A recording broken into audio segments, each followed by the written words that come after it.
Yeah, that kind of being the whole gimmick of Final Destination really does make you like. I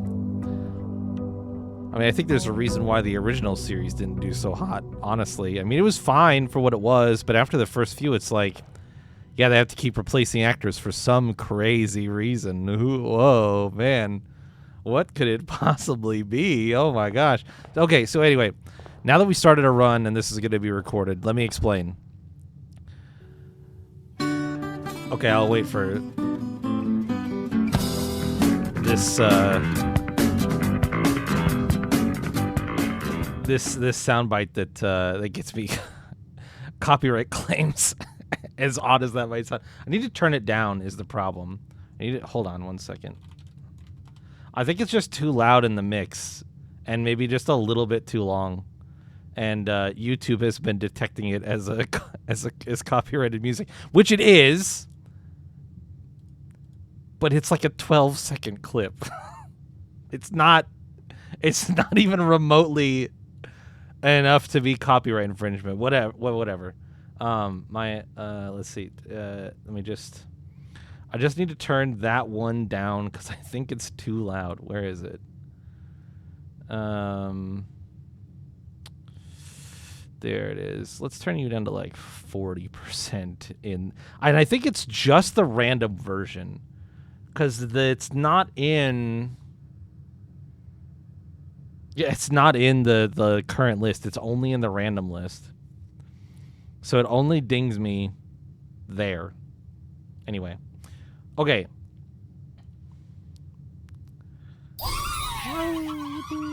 So, let me explain. I need to explain the scuff, and I'm sorry. To start with. So... Here's what happened. I should be in Arizona today. I should have been in Arizona yesterday. I should have been in Arizona the day before. I went to fly, get on my first flight, and it got delayed. I think I got 4 emails about the flight being delayed, varying amounts of time. Was supposed to depart at like 3 and didn't leave until almost 6 p.m. my time.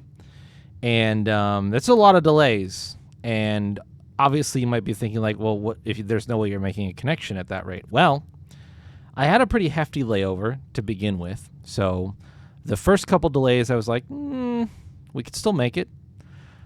The second couple of delays were followed by them also delaying the connection.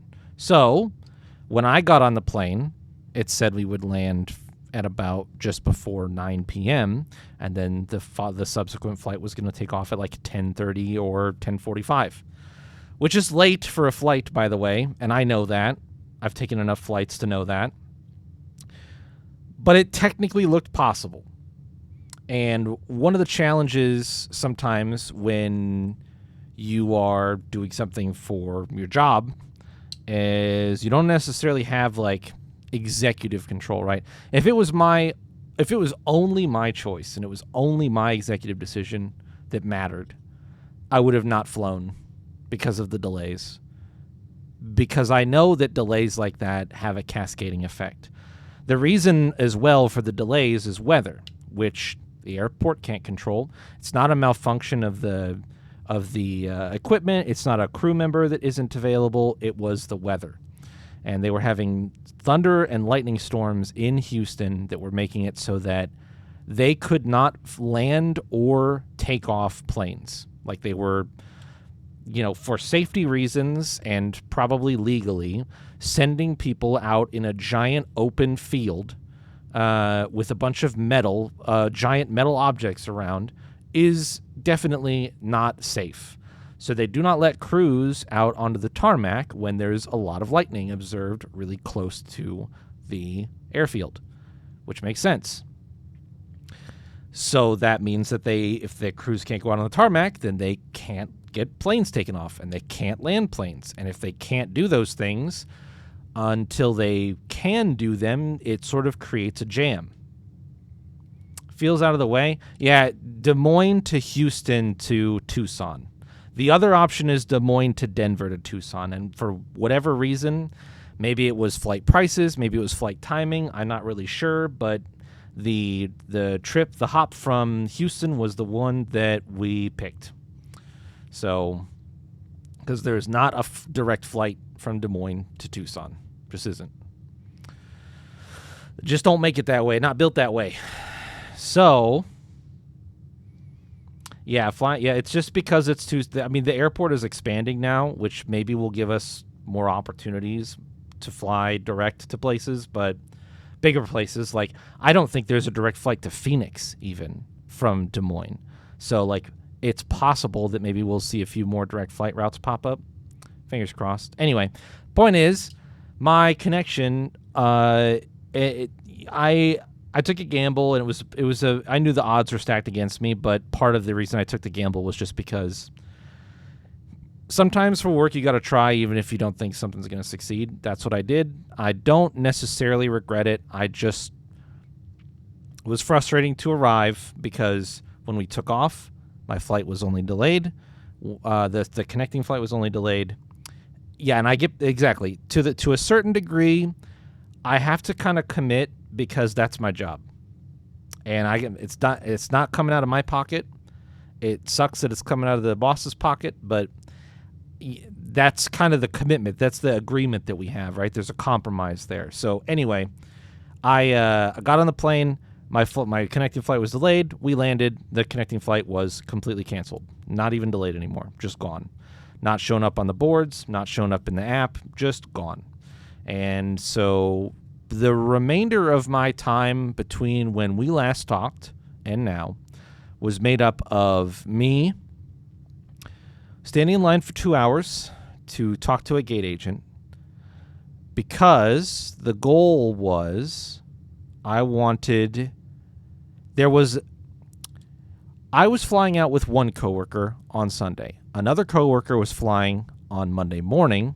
I was trying to avoid the Monday morning flight because I find that I'm not very efficient at work if I have to fly super early in the morning, then try to go on site. So I wanted a night's sleep at a hotel, then go to site right away. Gives me more time, and it's more well-rested time to get my shit done. That was the goal. So the coworker who was coming in Monday morning was still flying Houston to Tucson. So his flight, if we could just get 2 seats on that flight, then maybe we could just all get there at the same time anyway. Yes, we'd have to stay the night in Houston, but that's fine. We can adapt. Not a huge deal.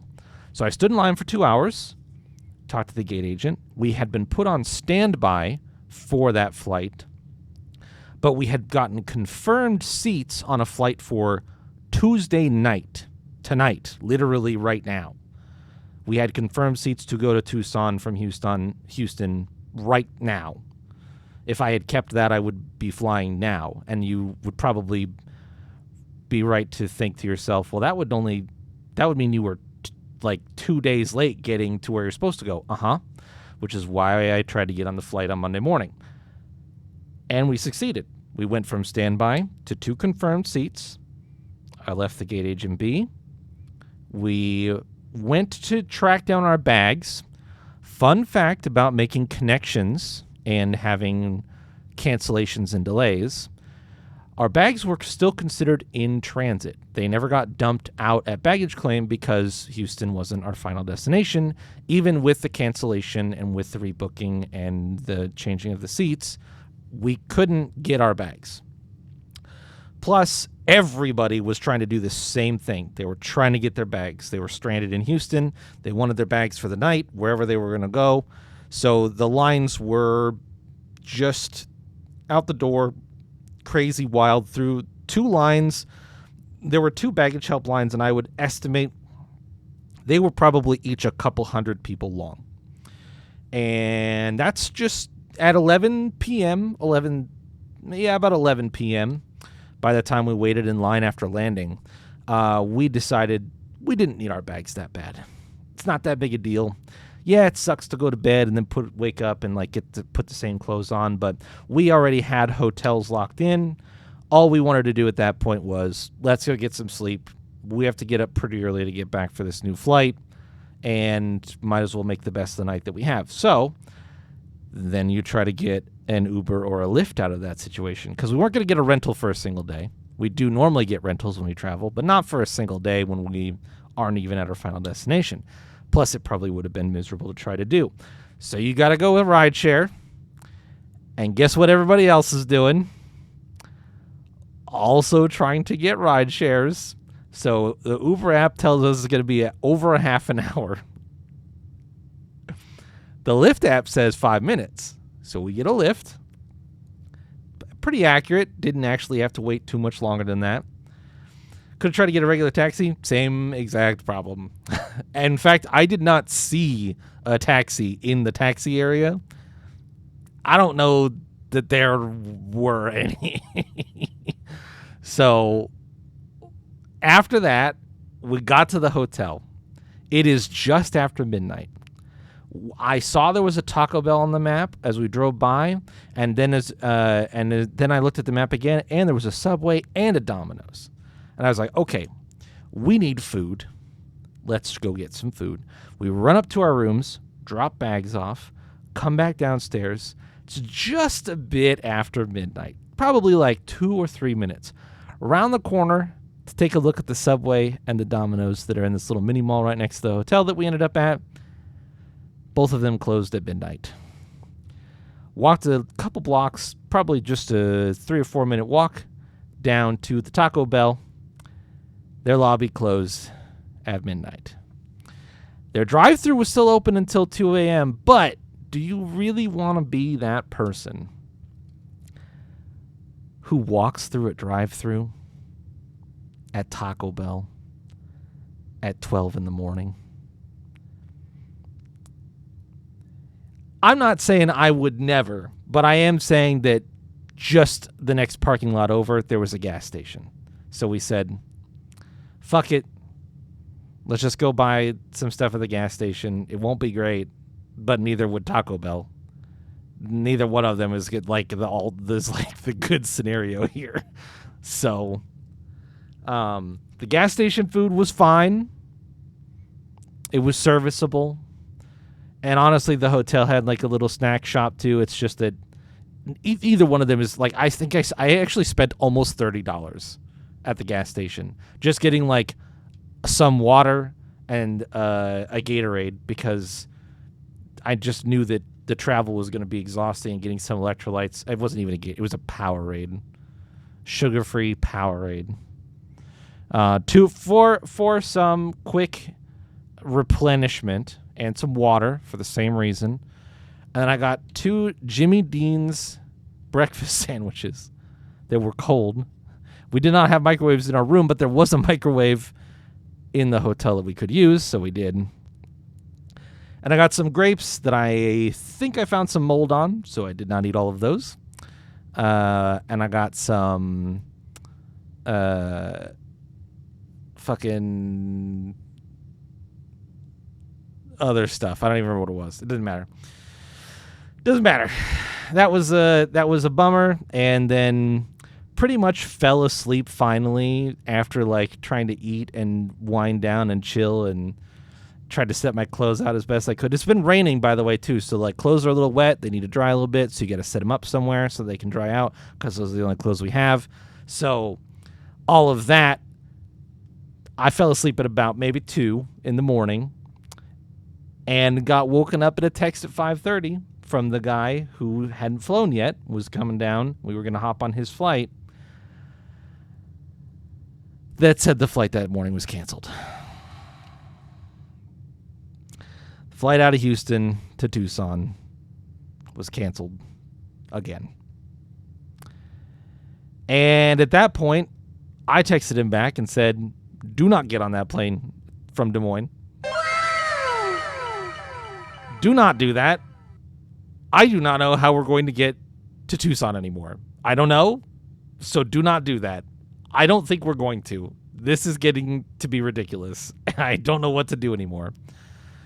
So I didn't really even get very much sleep. The only blessing is that I sleep on the planes. So like I was fine, but I did not get much sleep. And then so we got up and we talked about what we were going to do. And I basically said, I will talk to our travel agent. I will see if there is anything that she can see that's better than Tuesday night. And if she can't find anything that's better than Tuesday night, which updated as I was talking to her to Wednesday only. There was no longer an option for anything on Tuesday. It was only Wednesday. And I was like, that's not going to cut it. So I contacted everybody involved, the project manager, my boss, and the people that were supposed to be going to Tucson. And I said, listen, guys, it's it. Nope, pack it in. We're cutting our losses. Don't try to fly through Denver. Don't try to get there. It's not worth it. The flights are so fucked because of the delays and everybody trying to rebook and get jammed in on planes, and they're still canceling some shit for some reason. It's not going to happen. It's not worth it. We just need to cut our losses and regroup. So what that meant was that morning I worked really fucking hard to get on a plane to come back. And the only lucky thing I think that happened to me in that entire 24-hour period was I was on standby with the coworker that I was stranded in Houston with. He had gold status, so he was not on standby. I have no status, so I'm on standby for a seat for the same flight that he got on, and enough seats opened up that I got a seat, and I was able to fly back then. So I got back yesterday at like 3:30. However, you may remember, I didn't have my checked bag. And that has actually not changed. So all of this is to describe to you, not necessarily just for your own benefit, what I went through, but to also explain I am on a scuffed setup right now. I do not have my mouse because I normally take that with me when I travel. I do not have my headset because I also normally take that with me when I travel. And they are both in my checked bag that is theoretically now back in Iowa, but was not back in Iowa as of yesterday with me, and was not back in Iowa until like 4 p.m. today.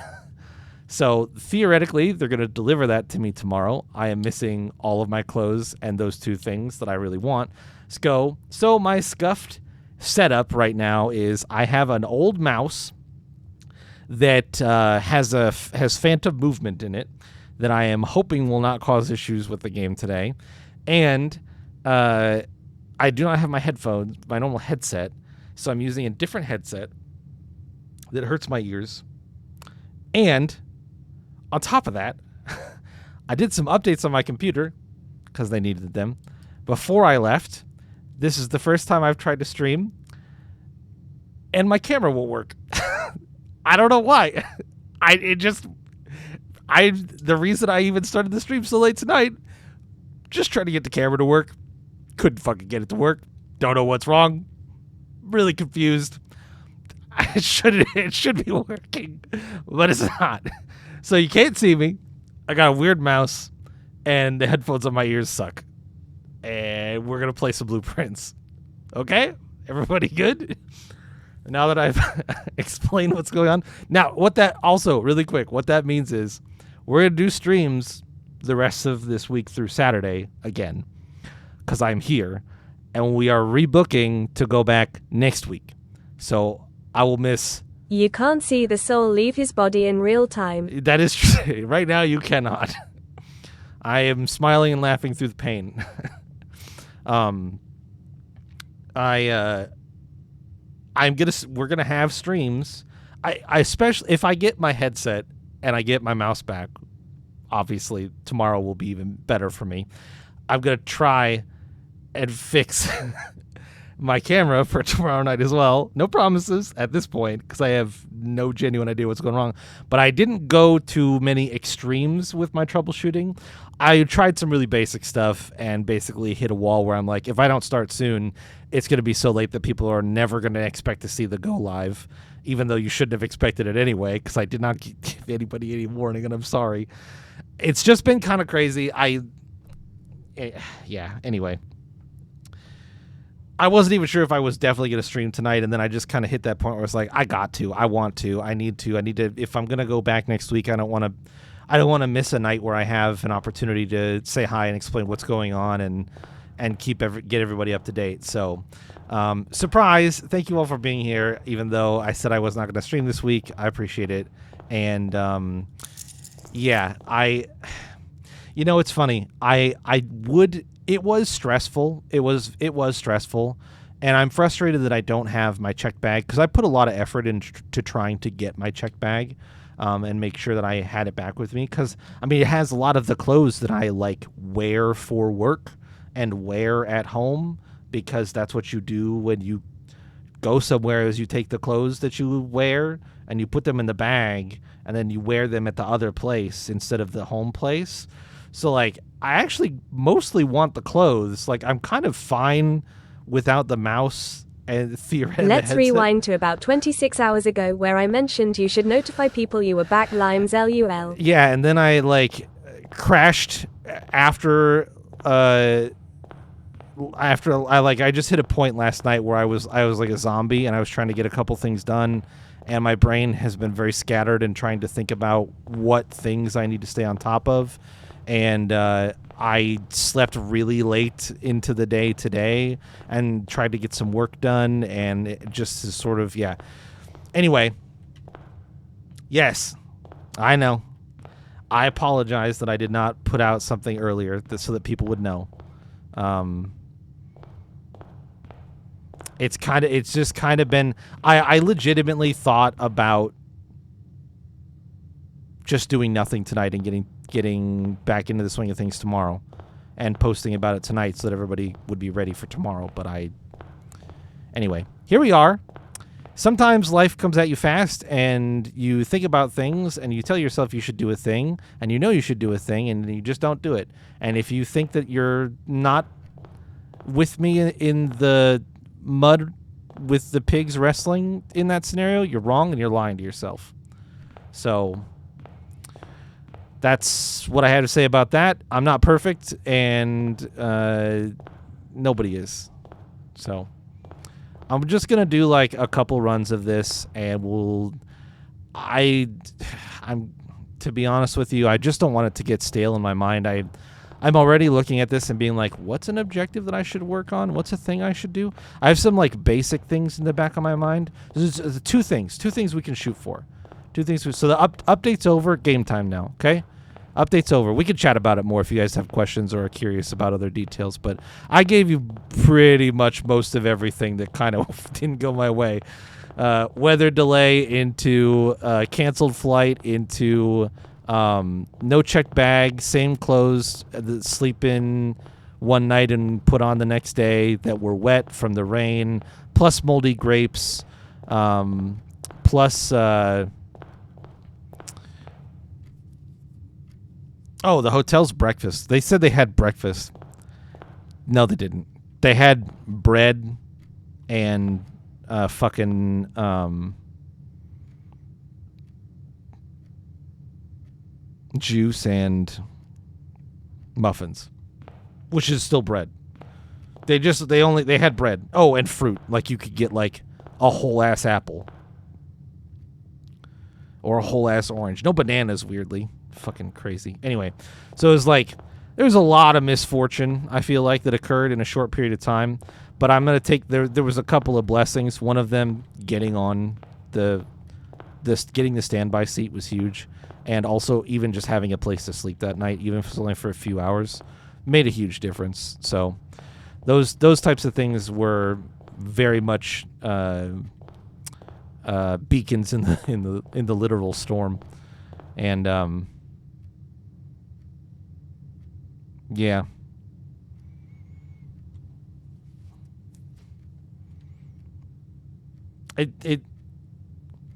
It kind of washed over me in the moment, and I feel like yeah, exactly. Which I know people did. I know people slept in that airport that night. Absolutely, people slept in that airport. There were people asking me where I was gonna go to sleep. But a lot of I think that a lot of the reason it looked like there were rooms in the open in the hotel that I ended up at. But I think part of it is cost.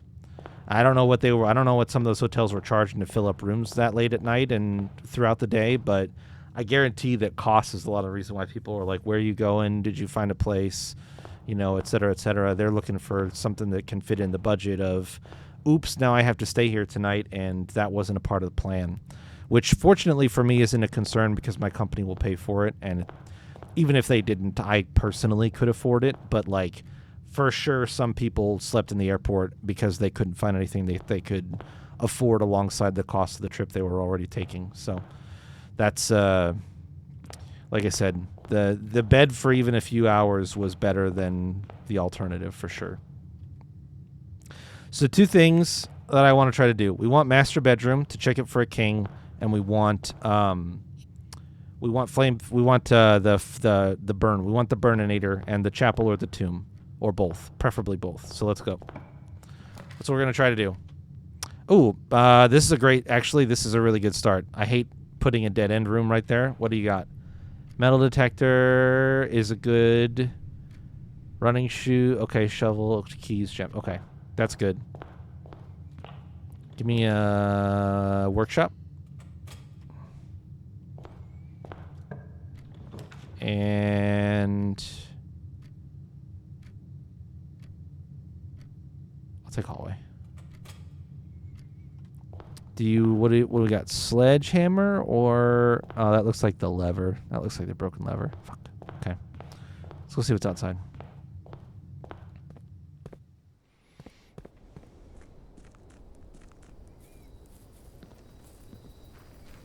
Could have maybe grabbed the shoes since it's a dead end, and it might have saved me some steps out here, but whatevs.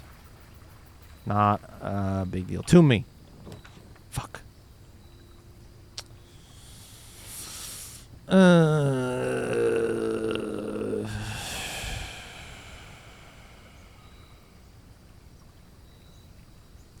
Trading post me.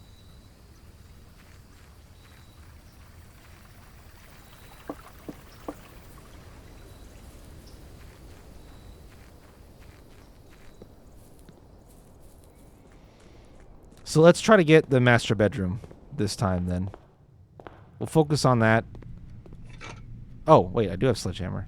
I missed it amongst all the other stuff.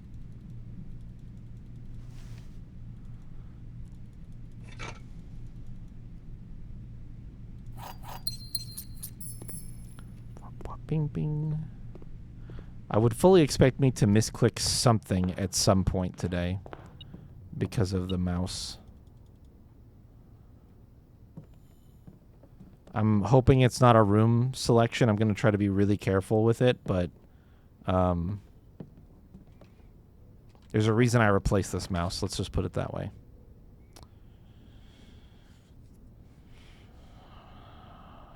Put the laboratory down. That's a perfectly fine option here. You can get an experiment started.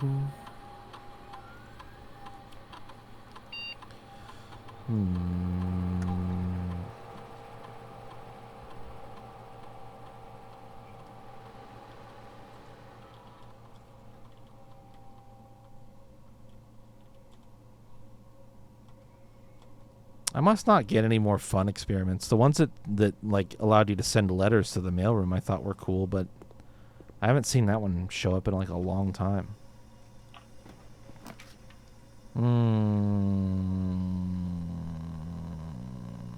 Hate this.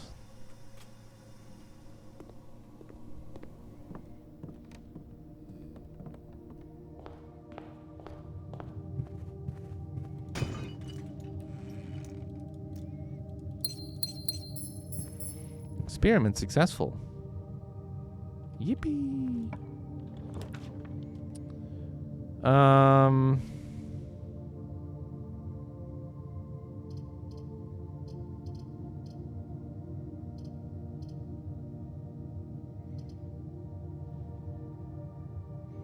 Funeral parlor's good here.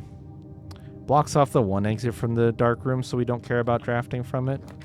This is good. This is also good. I'll take this one. We want to loop back into... There they are. Hello, little guys. See if we can... Oh. Passageway is great here. Passageway is probably the best thing here. Kind of sucky to burn a couple gems, but it's all right. Definitely want the den here. Those are good. Let's do our down. Wrong way. Library's fine. Should have a book for me.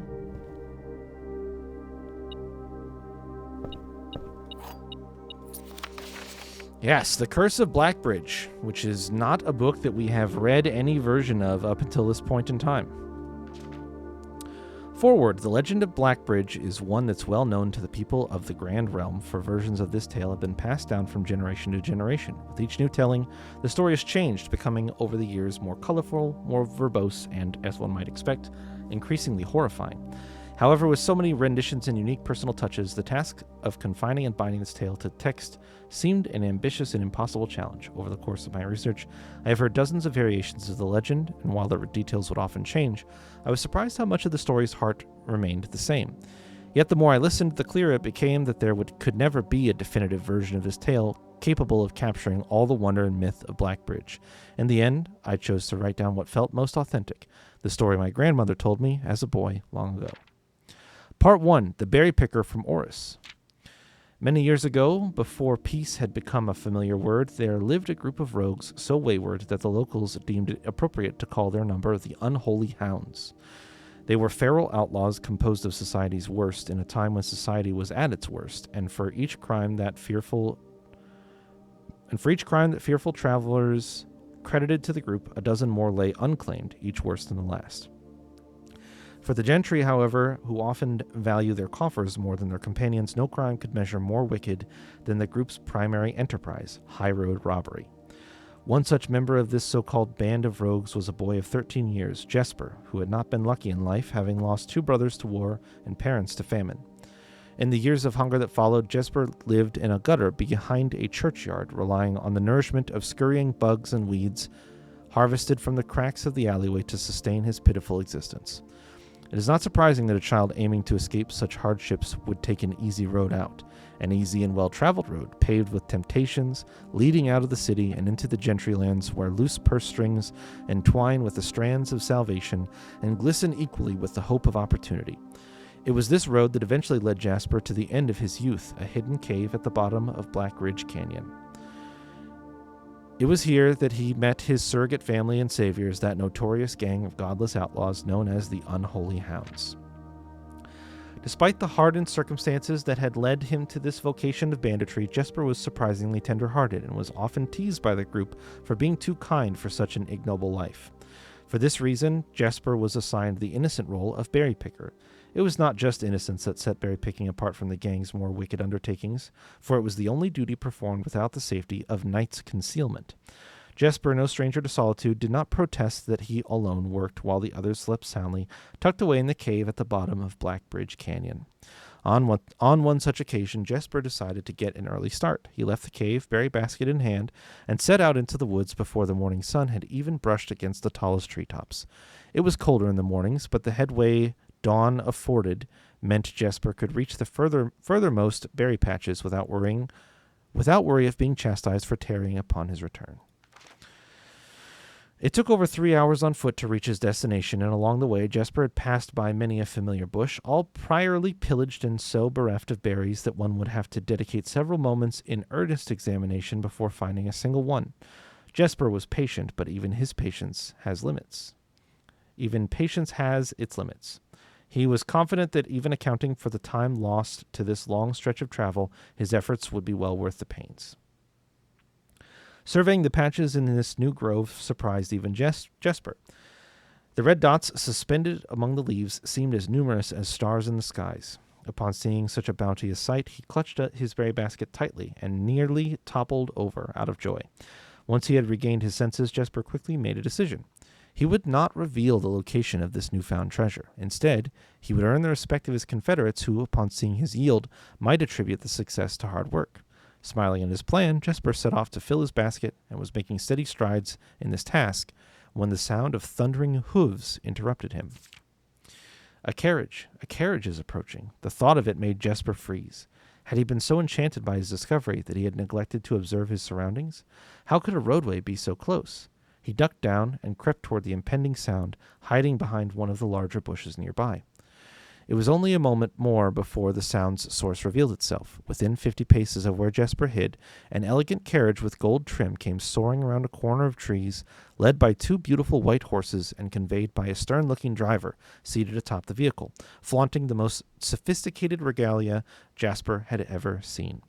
It was not just any carriage, it was a royal carriage. Even without ever having witnessed such a sight before, Jesper was certain. The sight had so transfixed Jesper that he stood awestruck, unable to tear away as the carriage approached. The little concealment the bush provided was soon proven unequal to the driver's lofty perch, and upon spotting the boy, he pulled the reins with such effect that the noble steed slid to a sudden halt with precise control. "You, boy, get out from behind that bush," he shouted with a rigidity that betrayed a modest amount of fear. "You startled me half to death coming round the bend of my own drive and me seeing such an unfamiliar face in a place where there ought not be any face." Jesper quickly contemplated running. The man was much older, and his dress was suitable for courtly behavior, not dashing through the bramble and mud. I was picking berries." Jesper raised the half-filled basket up to allow the driver to see the proof of his words. The demeanor of the man suddenly changed. It was a change that Jesper was familiar with. He had many times seen the same stern expressions on the most fiendish bandits melt away when presented with the berry basket. Any suspicions that the driver might have had instantly evaporated, for even the notion of a member of the unholy hounds picking berries seemed farcical. The softened expression even made allowances for a smile. "Berries, eh? Say, you couldn't have picked a better spot for them, could you? I used to pick berries here as a boy." Jesper took his cue to finally step forward out from behind the bush, proudly brandishing his basket. "I know, and what luck I found them. I have only just begun picking, and look how many I have. It would have taken me fourfold time back home to procure this number." The driver bent down for a closer look. "And where is your home, boy? It must be quite far." Jesper replied with a scripted response. "A little south of Tanner Fork, just past the burnt woods." "My God, that is far. You couldn't have come all that way only this morning." It was true. Tanner Fork was in the exact opposite direction that Jesper had traveled, and while that response would seem perfectly reasonable in a location closer to Black Bridge Canyon, he could see why it might seem less believable here. "Sir, I have traveled much farther for much less profit. I dare say there is no distance yet made by man that would not be worth undertaking for a prize such as these. Surely you have tasted them for yourself?" Jesper felt happier with this response, as it seemed to amplify the man's smile. "In my youth, often, but perhaps I took it for granted because I never had to travel very far. And even then my father would always drive us here in our carriage, so I'm ashamed I never had to walk such a stretch to earn an equal reward." It was Jesper's time to smile. "Then let my efforts reward us both today." He raised the basket even higher. "A taste in memory of your youth, sir." The driver chuckled and removed one glove, bending over the seat to reach down to the basket. And at the moment his fingers touched the first berry, the dagger in turn met his throat, cutting through a superficial layer of skin and drawing blood. Jesper caught the man's startled eyes. "And for that taste I will have your purse, sir, in memory of my youth." The driver's arm had gone stiff, his chin raised and trembling, more frightened than he had ever been before. Whether unable or incapable of speaking, he did not respond to the boy. Perhaps he did not think his jaw could afford to be engaged at this particular time.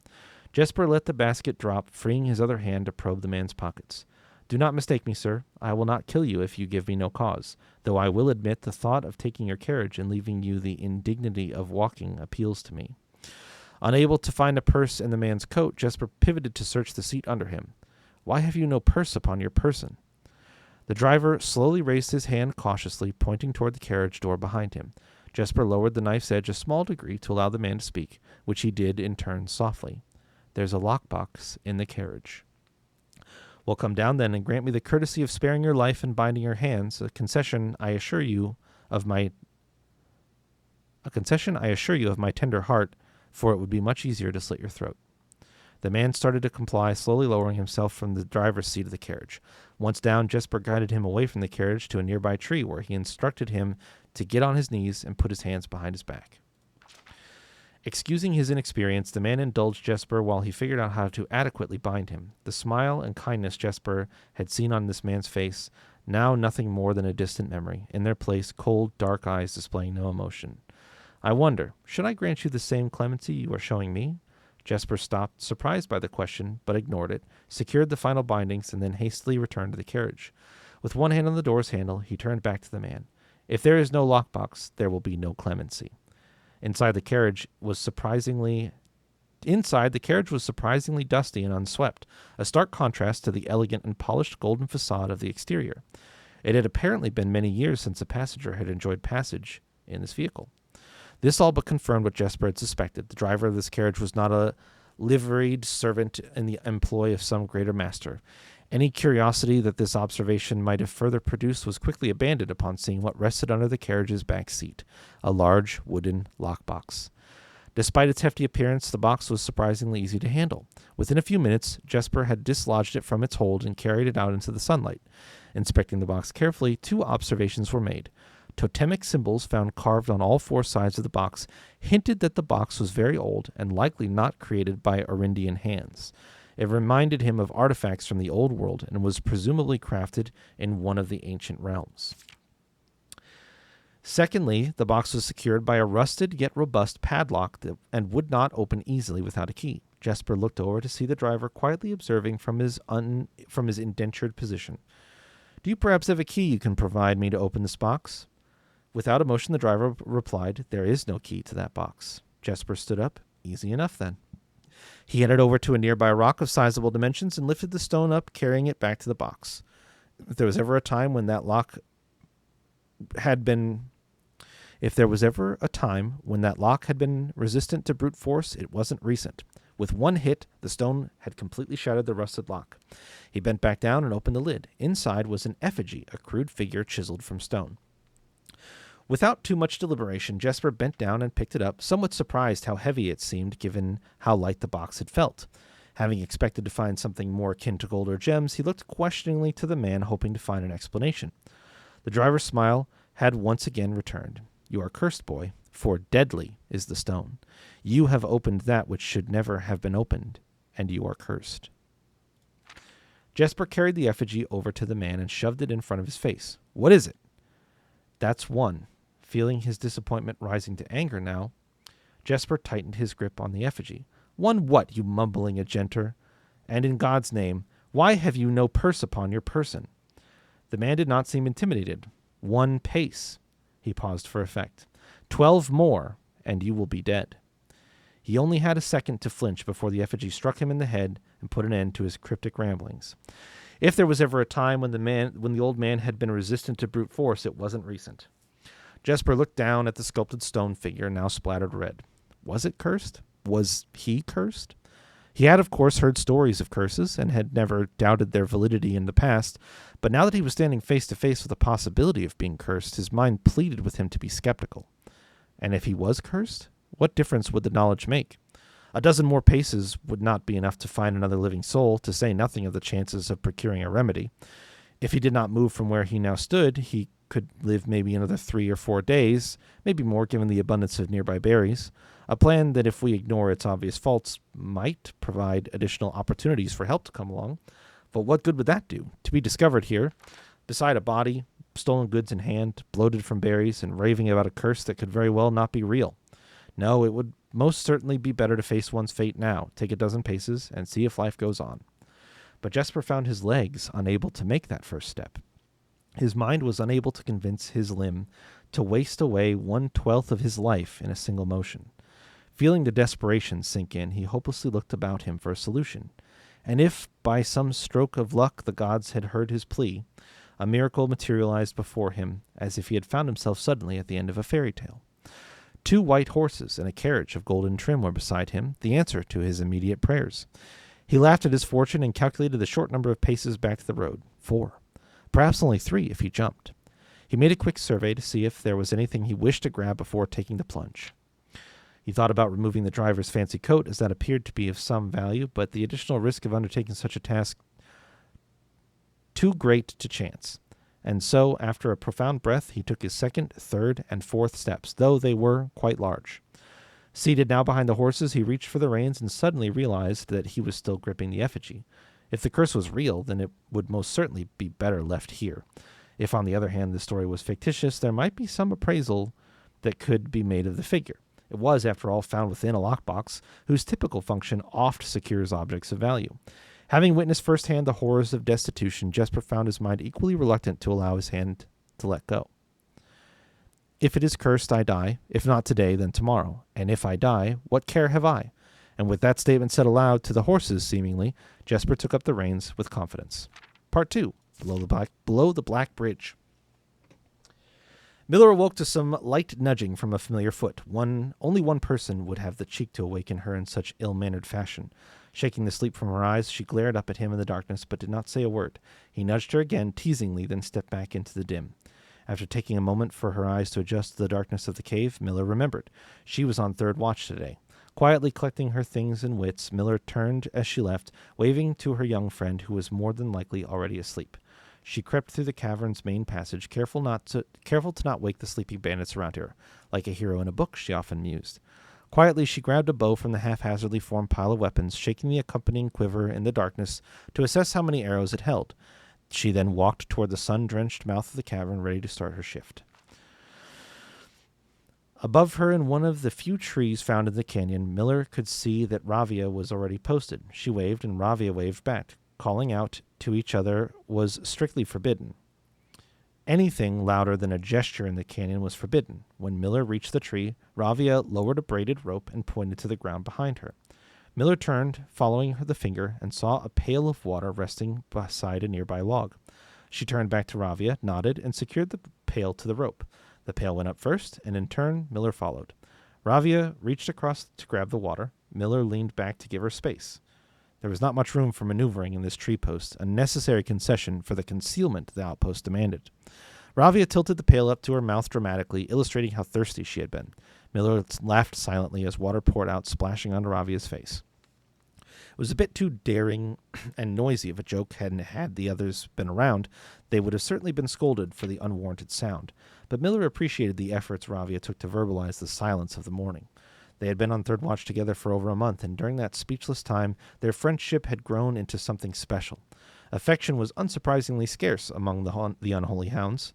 She had felt camaraderie before, of course, but intimacy never. From their elevated vantage, the girls could see both the concealed entrance of the cavern as well as a clear view of the bridge that spanned across the canyon.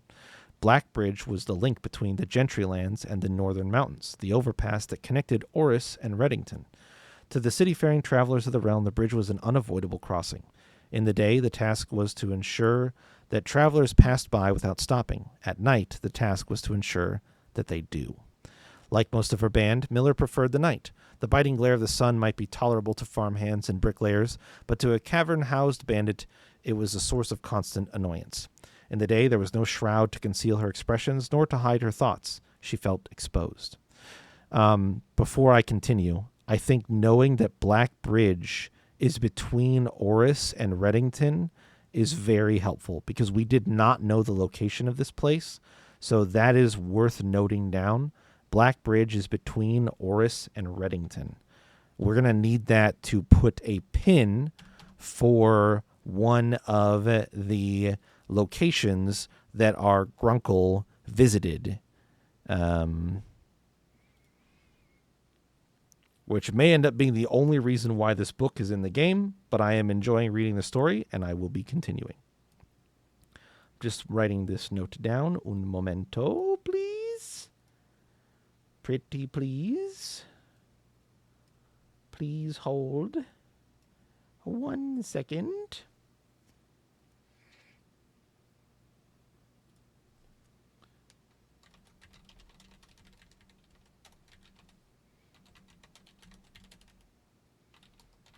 Okay.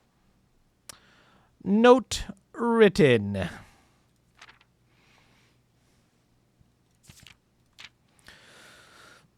Ravia touched her elbow and pointed up. Miller, striving to suppress a budding smile, subtly shook her head in response. There were many signs that the unholy hounds used in lieu of words, but the two of them had developed an extended vocabulary. Gestures quietly forged in the shared solitude of their month among the branches. She watched as Ravia shifted, placing her palms flat on the floorboards beneath them. Miller knew what she was trying to say, but shook her head a second time. It was often more fun to pretend not to understand. Ravia rolled her eyes and turned away, looking back to the canyon. Squinting through the leaves, the two girls held still, watching and listening. It was not long until Miller, too, heard the sounds of approach. Ravia held up two bent fingers, and a few moments later, two men emerged from the bridge's southern end. They were dressed in a familiar uniform, long gray coats with black facings, white waistcoats, and black tricorn hats. They belonged to the local patrol, the Blackguard. Although not an everyday occurrence, their presence at Black Bridge wasn't an unusual sight. It typically indicated an important traveler's impending passage across the bridge, information that the girls would promptly relay to their leaders as soon as the coast was clear. But this report, while exciting, was rarely acted upon. In Miller's 5 years in the Unholy Hounds, she had never once seen a carriage taken in open daylight when the Blackguard was nearby.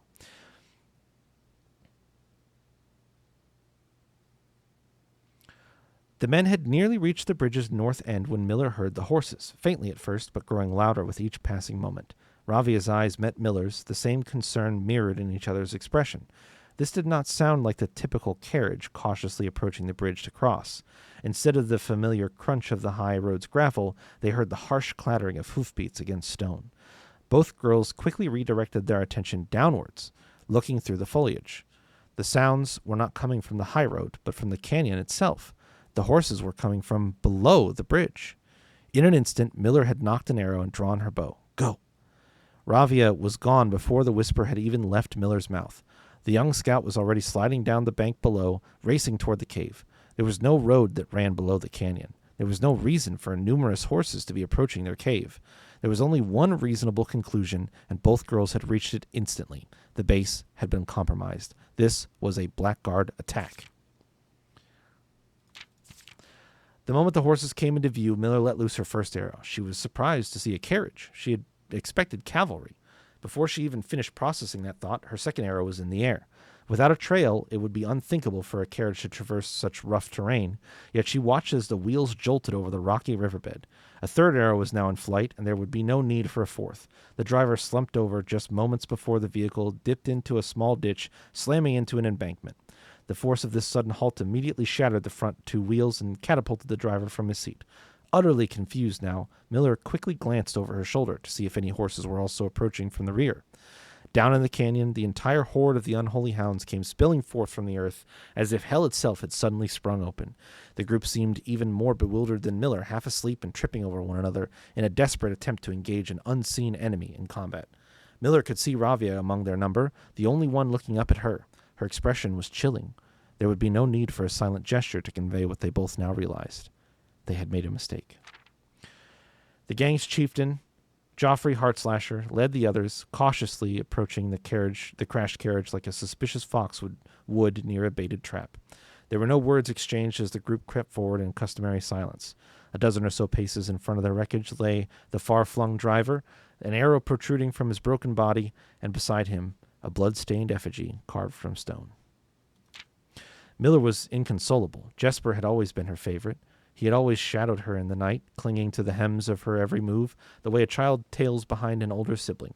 Tender-hearted, she had always called him, though deep down she had known that wasn't quite true. His appearance of gentleness concealed a raw, resilient durability that emerged in the most perilous of situations. He had been a flower among the nettles of this cave, but he still had thorns, honed by a grim past and 100 hands of misfortune. They buried him in the darkness, in the back of one of the larger cavern rooms. He was interred with a berry basket and a silk handkerchief that he had treasured.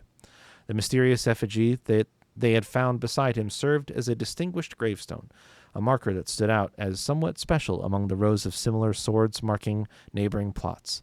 No one spoke, not even in whispers. There was nothing to say.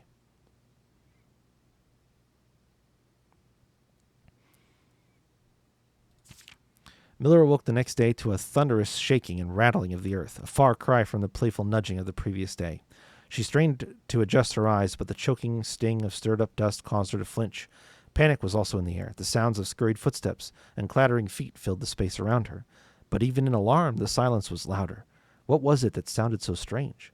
Miller closed her eyes tight and used her feet to guide her along the passage. The whispers around her were getting louder, and intense voices could be heard ahead. Louder speech than she had ever heard spoken in the canyon. A growing dread grew as Miller approached the mouth of the cave. Her eyes now open wide despite the dust. Shouldn't it be day? Miller felt a hand in the darkness, pulling at her. It was Ravia. The two embraced, and Miller did not need to see her to understand. Ravia placed two bent fingers against Miller's cheek, and with that touch against her face, Miller felt the same sinking feeling from the previous day. Two bent fingers confirmed what Miller had suspected. The girls had forgotten to relay one critical piece of information to the others. An hour or so later, the screams began, blood-curdling cries of hopeless desperation. Captain Fodrick Lee of the Black Guard looked down from the ridge of the canyon to the collapsed entrance of the cave. Ah, he grinned. Now they speak. That's it. That's the end.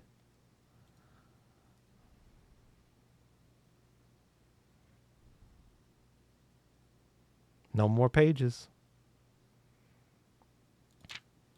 This is a long story. Quite good, though.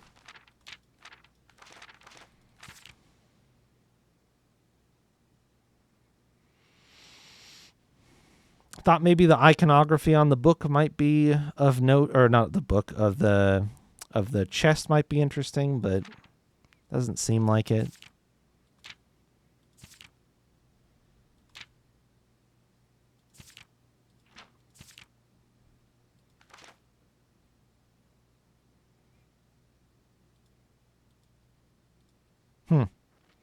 Interesting.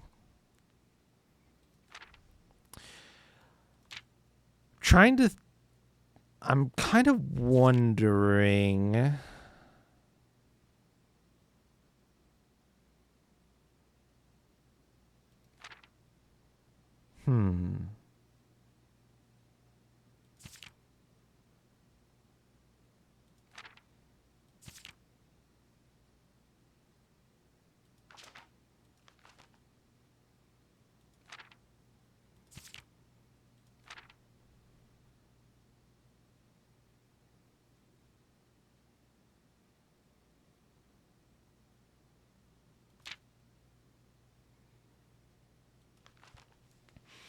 I think this might actually have some significance built into it, but I don't know if I understand what it is yet. It's not lost on me the fact that the reason I was interested in this book is because obviously we have the Black Bridge Grotto, which is the place that has the terminal that we can't fully get into, as well as the USB sticks and the note that's on the thingy that doesn't make sense to me. That's like some I's and O's in what look like a random pattern, but I don't think the pattern is random. I think it's very intentional. Almost wondering if maybe it has something to do with like capital letters in the paragraphs in this book. Maybe pointing you to a page number. Also noteworthy that there's a single italicized word indicating that it is of some kind of foreign or unique origin. There are other italicized words like might is over here, but I think there's a reason to use a word like this in place of the normal English that the rest of the book uses, since that's the only instance of that occurring anywhere. So, interesting. Interesting.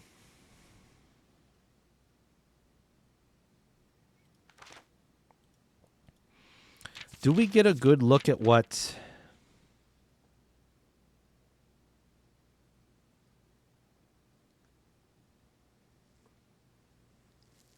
We don't know what the effigy was.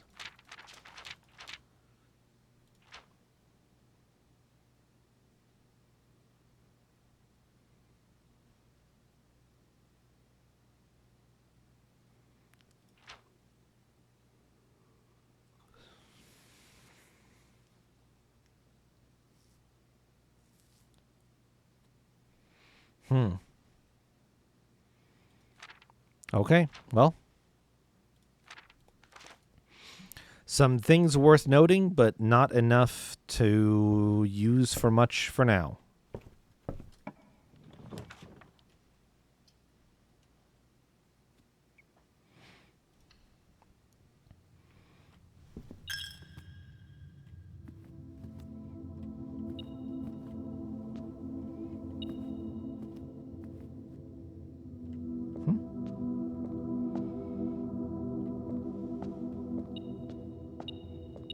Oh, wow.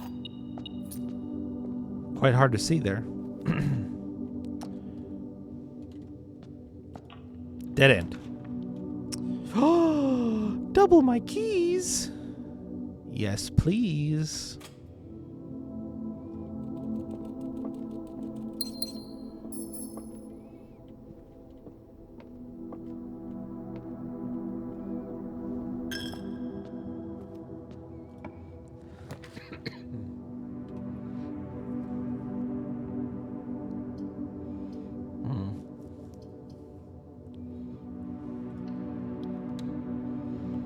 We'll just take the pantry to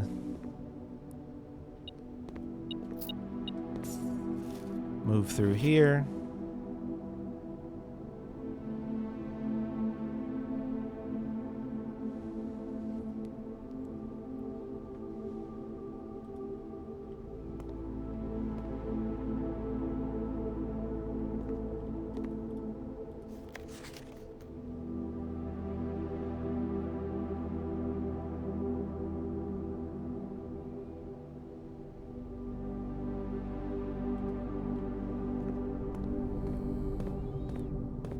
Oh, no.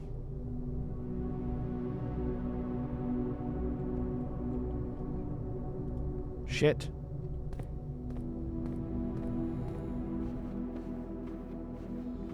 It's a very early security door, which is disappointing to see.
Damn.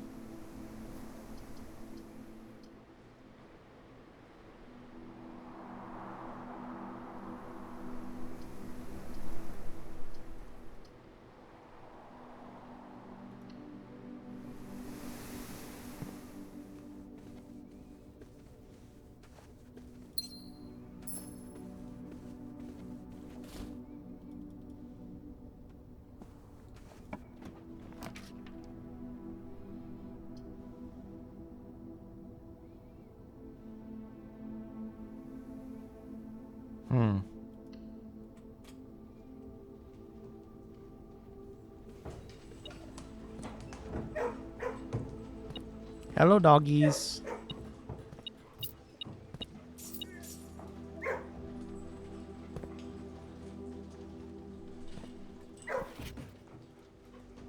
Bork, bork.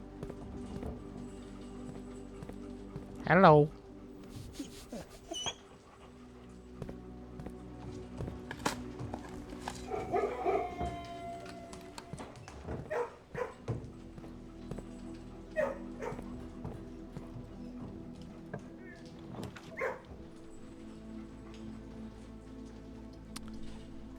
Boy, I really need a left turn here. At some point. I'm gonna place the classroom because I'm really curious if this is grade 1. It is. Interesting.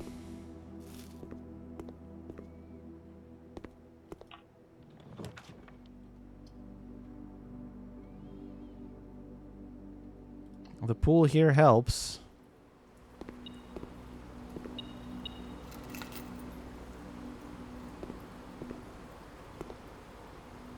What are you... What? What are you talking about?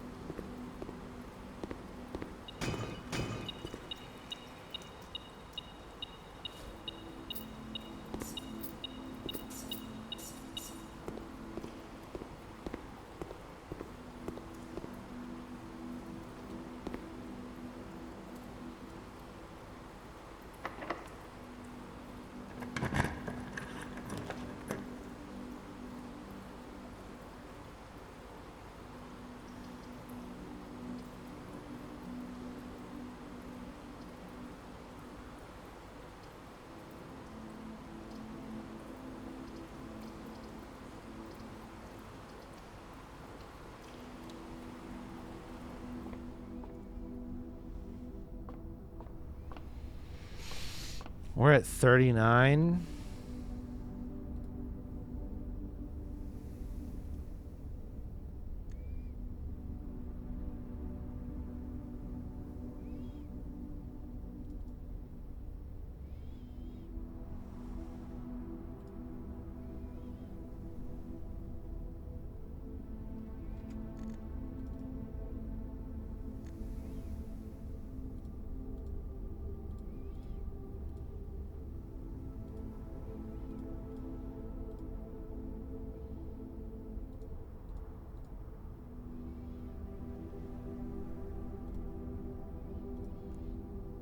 Oh.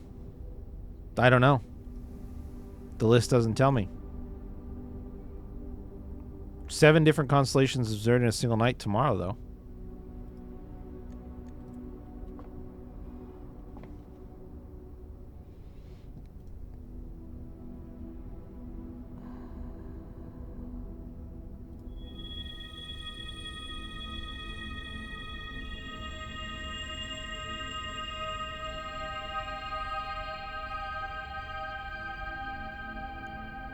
Okay.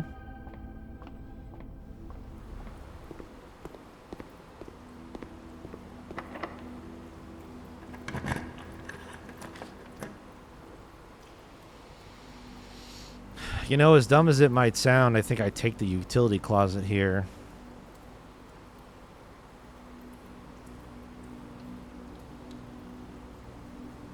Oh, wait, no. I just ended the day. Shit. No, I didn't. I can get into security from the lab and disable the door.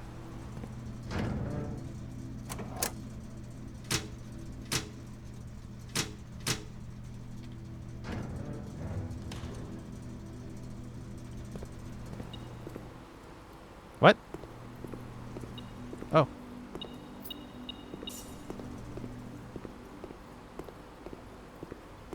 Not this way.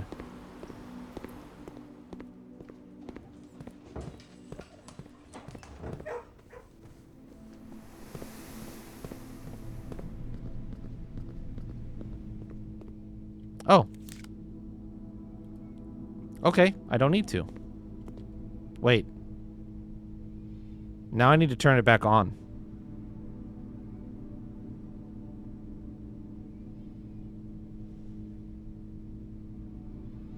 One step to disable it or more steps to turn it back on? Probably go low steps. Well, yeah.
Okay.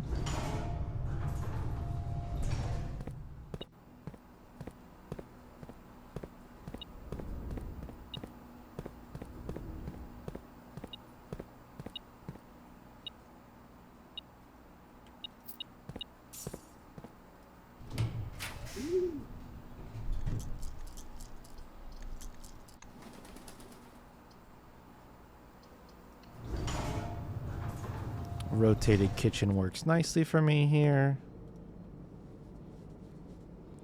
Chef salad for green rooms.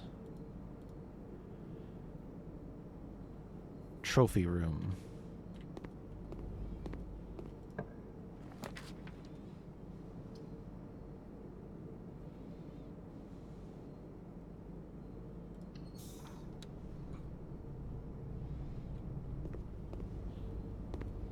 Boiler room here is both good and bad.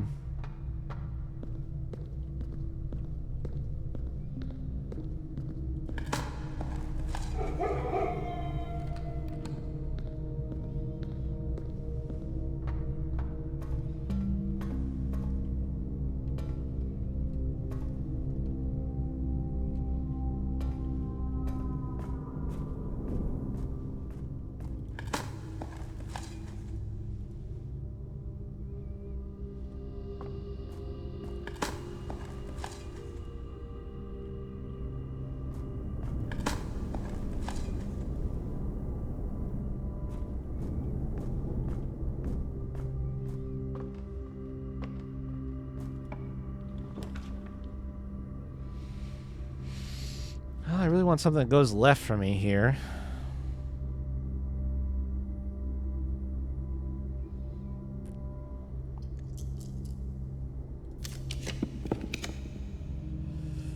Okay.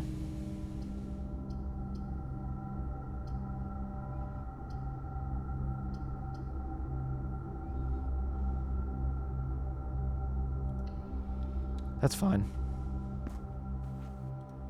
Oh. Oh, apples are worth 5 when you get that thing. Oh. Get the delicious buff.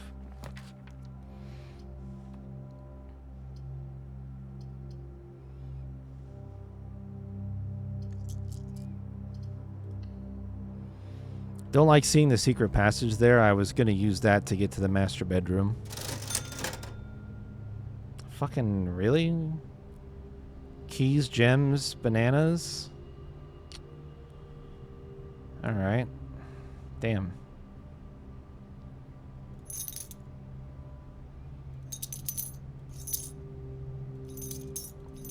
I eat the banana.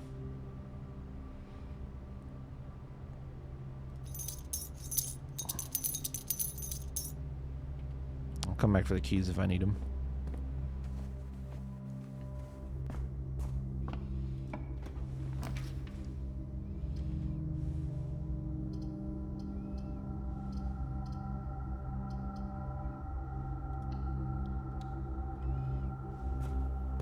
Oh, sweet. Another apple.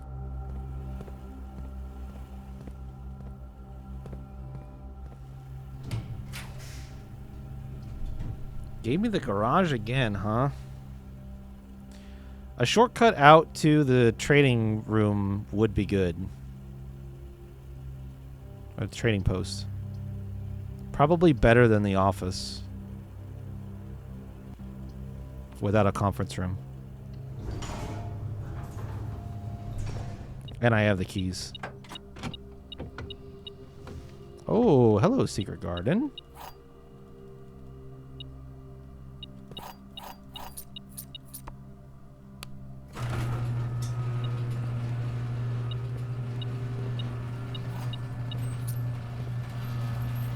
No dig spots, though.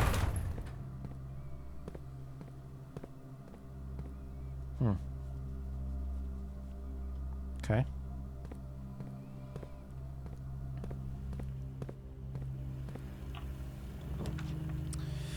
No, wrong spot for secret passage again. How many doors do you have? 1, 2, 3, 4, 5, 6. That should be enough. That should be enough, I would think.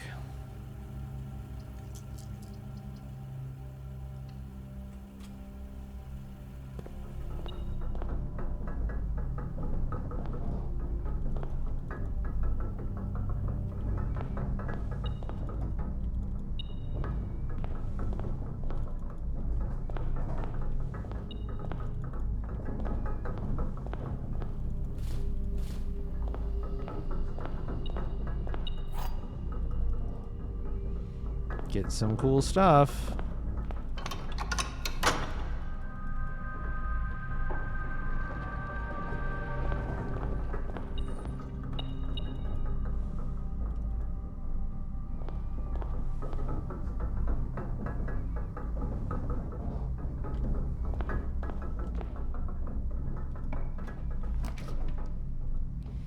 Ooh.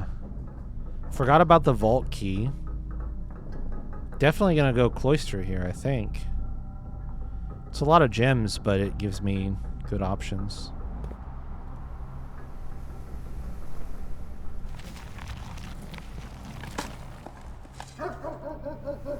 Doors are all unlocked. Special gem flower.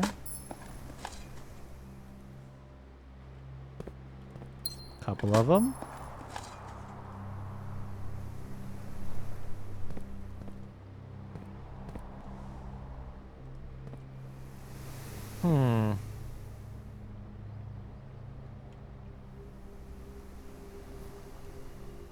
Didn't think about this before. Gonna make a note of it.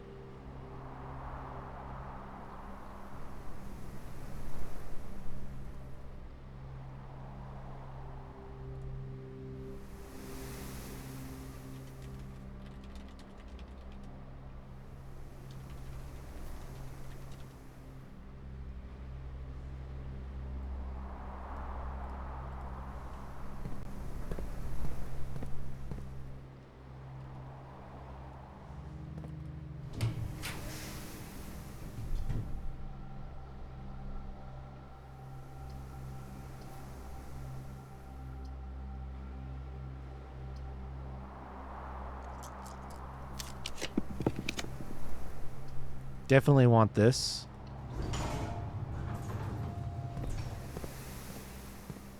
But it's not green. This is green. Facing the wrong way. It's okay, we don't care about that south entrance anyway, it sucks.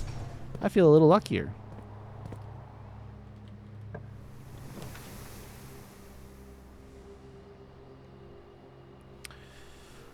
Oh boy, do I drop the vault here? I totally can.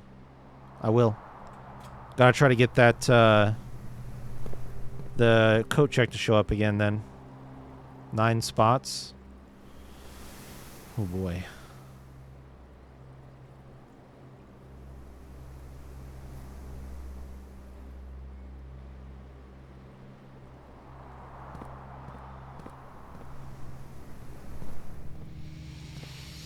What do we get to add? Dormitory, vestibule, or casino. These are the leftovers at this point. I've seen all of these and not chosen them previously. Let's get the casino.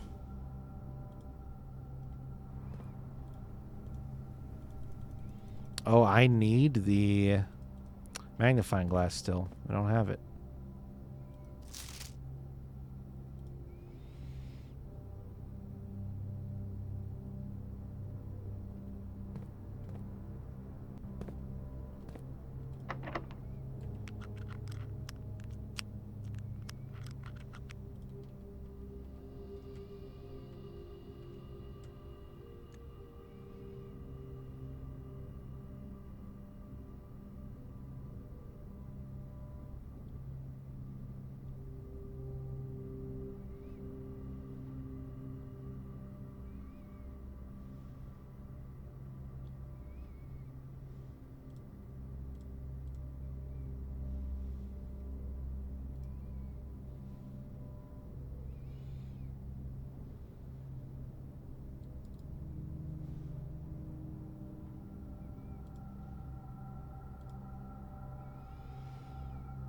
This is a good soil spot.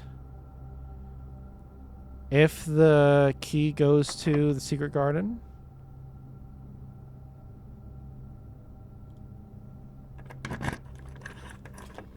Okay, I'll take it.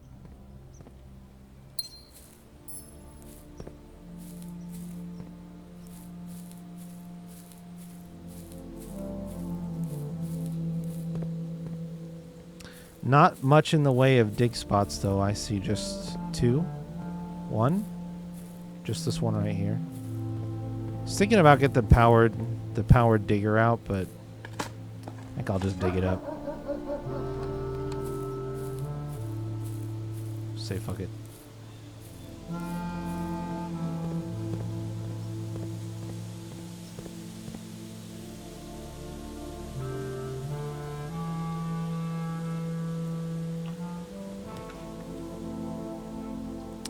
There's coat check. I wanted to draft the casino, but we have a plan.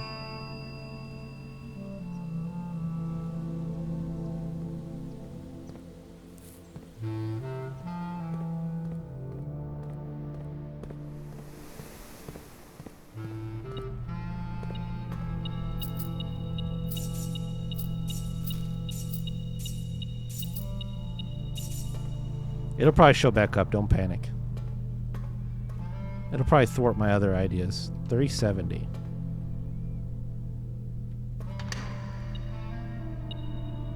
Holy... Oh!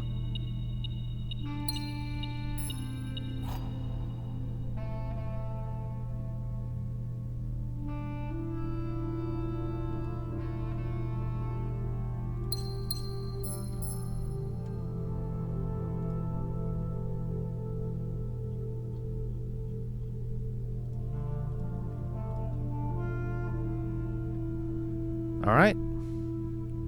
There it is. Second Loctite in the vault of a bank. Another Sanctum key down.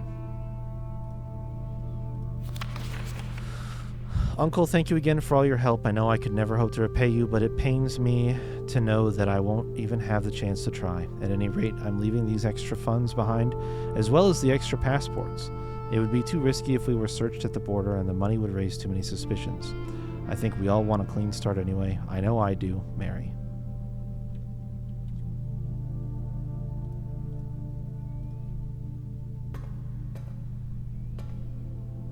There it is. Oh, hey.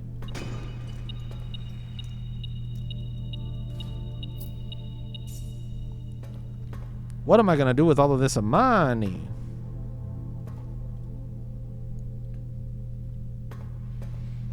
All right. Vault key success. 7 rooms to go. Not a magnifying glass. Still.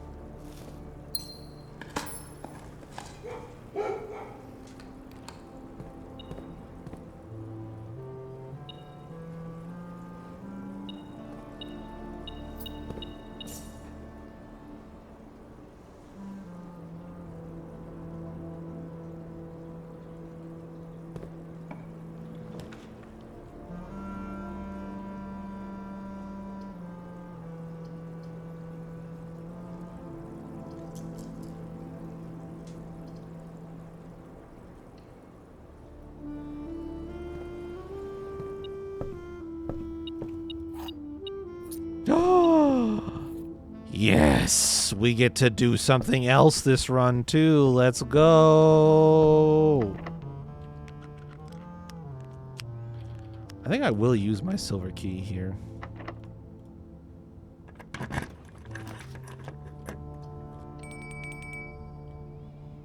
Dining room is an easy choice.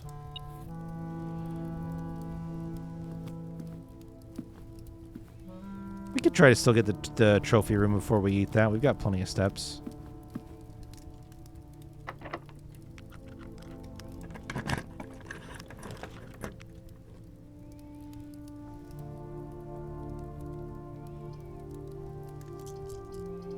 Let's go for something more interesting.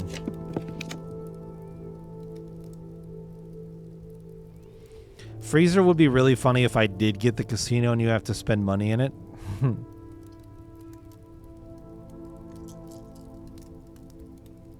I'll put the conservatory down just so I don't use too many of my dice, which I do want for something else.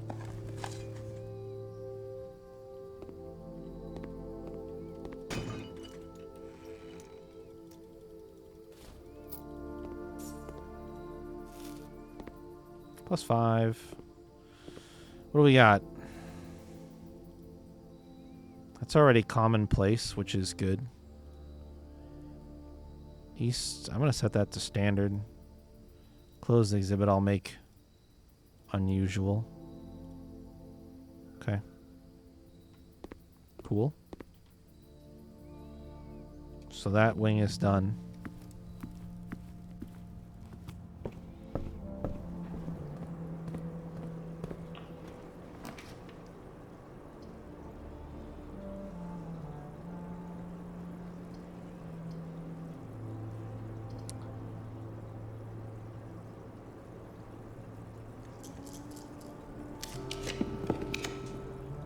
Would you look at that?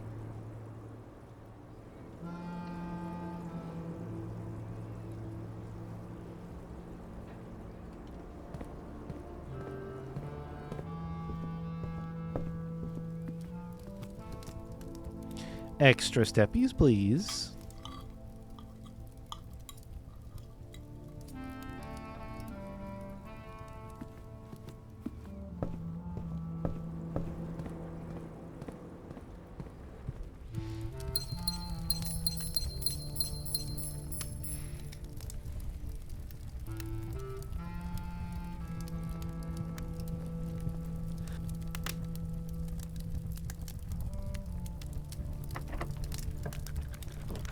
There it is. Ya boy.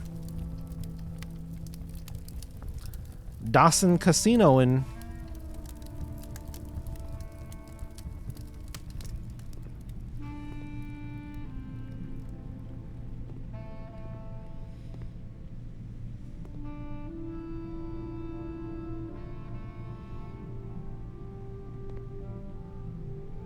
Broken handle. You can use the broken lever,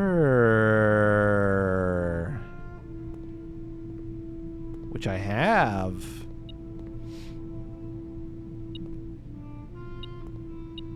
What's wrong with this one? Oh, it's working.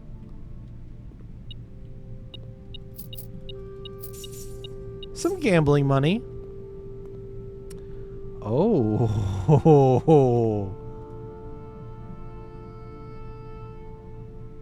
One wager per day. You can wager 100? Whoa.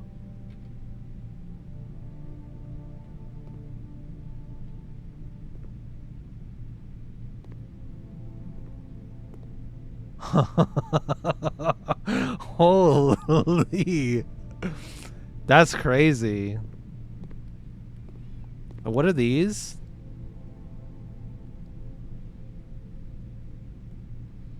Oh, there's a sets money to 0.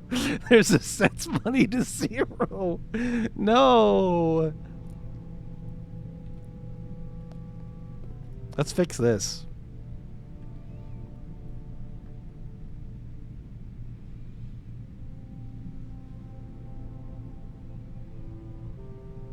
Up to 5. So what's the difference? Up to 5 bonus spins. Up to 3 bonus spins. Each bonus spin costs 1.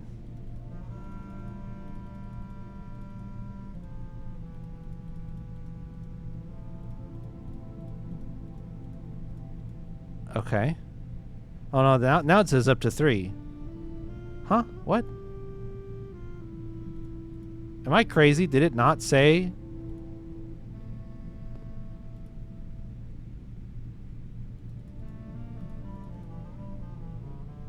I swear it said 5.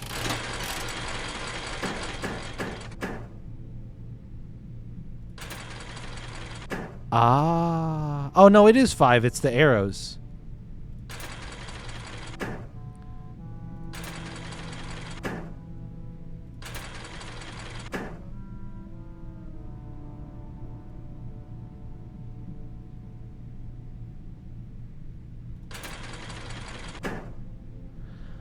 Ah.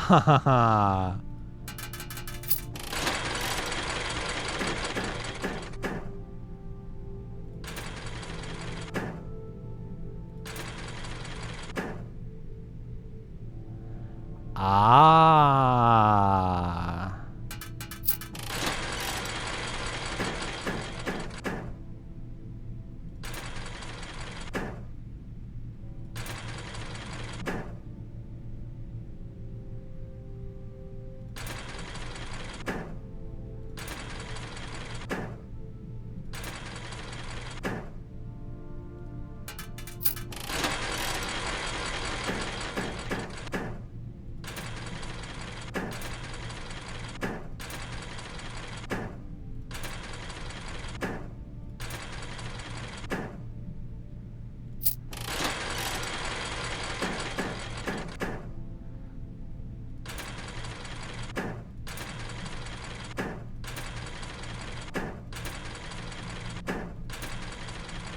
Nice.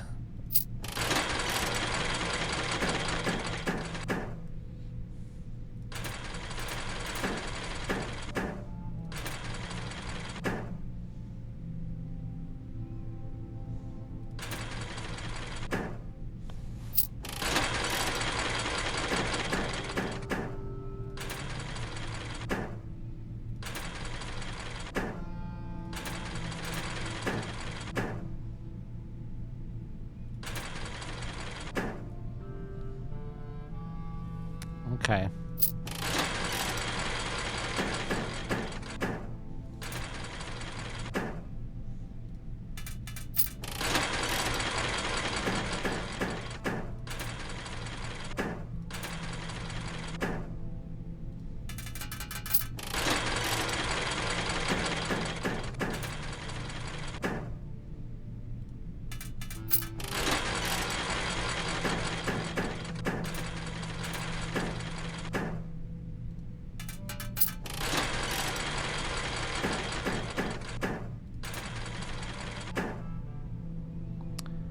Oh.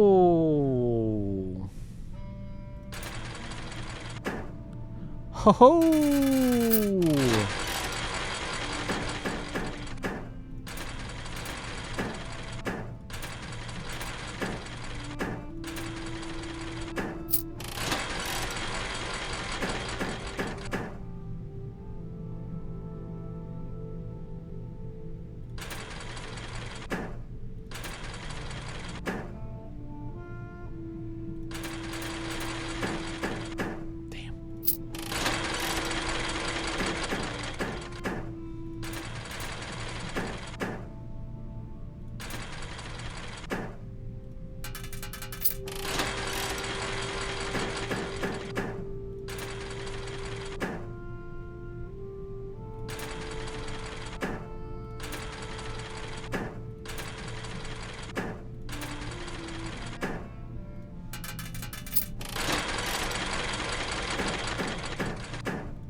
Damn.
Let me hit a clover. Come on. Oh. Oh. Oh. Can you imagine? 60 coins.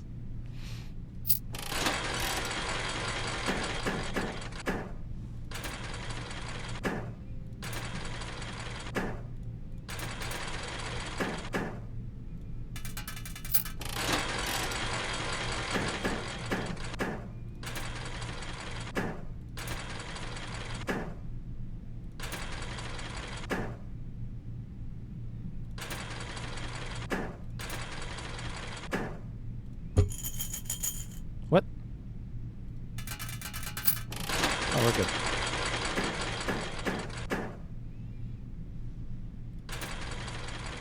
Net me. Net me, come on. Net me. Oh.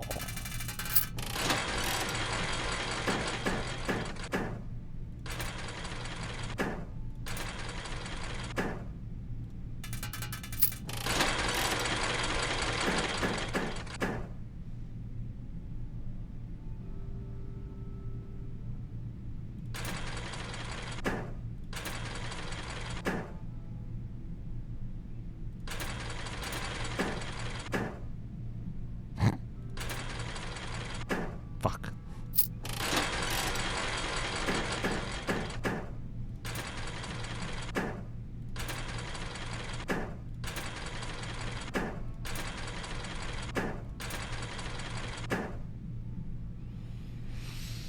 Well, we got to do like at least one spin of roulette too, right?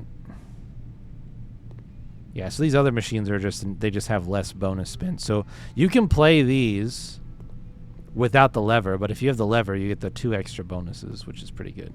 Although there is a bug with the text. We got to do at least like one. Oh, you get 1 wager per day. Do we blow the hundo?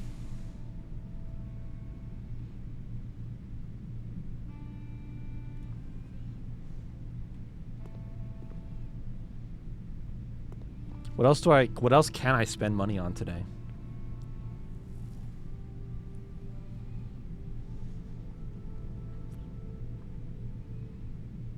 Nothing. Nothing. Let's let it rip, baby.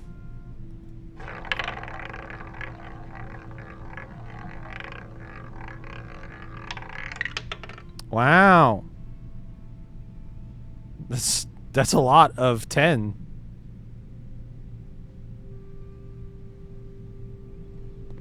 No, I'm not. With the 2 spaces I have left, I don't want the showroom. I want the master bedroom. I'm gonna be re-rolling for the master bedroom on either of these. Probably this one.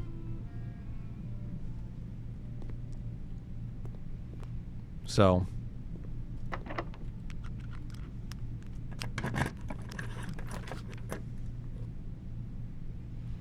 Okay, well, I will be starting by re-rolling this one because 2 dead ends in Maid's Chamber is a bummer.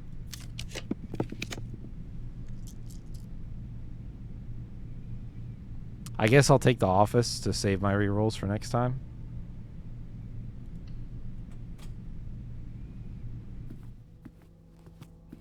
She has a free gem for me for funsies. And nothing else. All right, here we go. It's re-roll time. Nope. Nope. Funny. There is the showroom. Nope. Secret passage is too late now.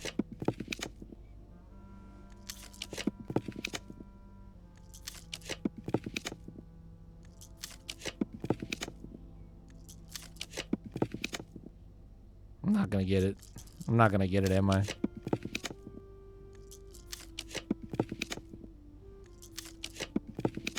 Mm-hmm.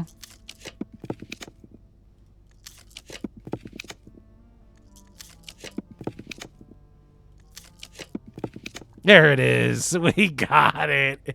We got it. Easy. Easy every time. It's always there when you need it. Easy as that. Plus 45? Oh my god, I've been misreading this the whole fucking time. It's plus 1 for each room in your house. I thought it was each bedroom in your house. Holy fuck, if only I could read. Can you imagine how good I would be at stuff if I could read? Man.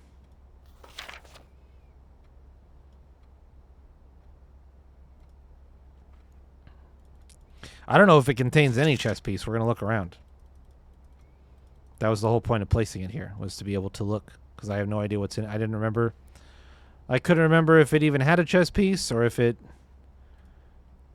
just thought it was a likely candidate.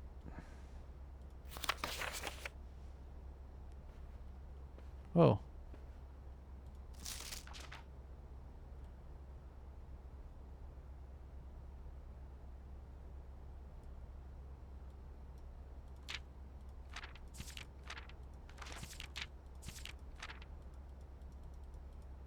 Okay. Huh. I don't see a chess piece in here, so I think that theory is a bust. I'll check it on the board, but I think we are lacking in any chess piece at all. We're going to check every room. Don't you worry. I know. Don't you worry. Oh, hey, the office has the king piece. Huh. Okay. Well, that's even easier to place in the master bedroom, to be honest. It's fucking hilarious. Wow. That's crazy.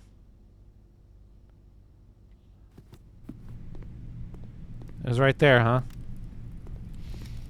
Okay. It's fine, I'm fine.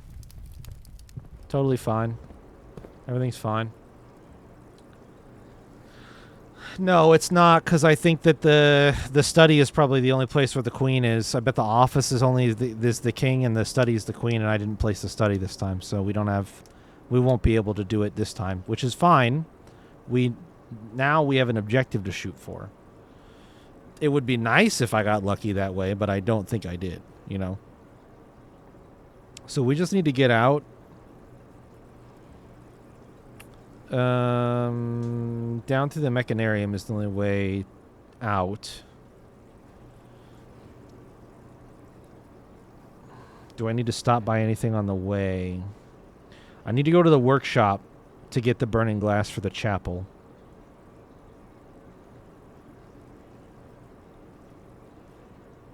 The funeral parlor has an unsolved puzzle that I'll do for 5 gems for fun. I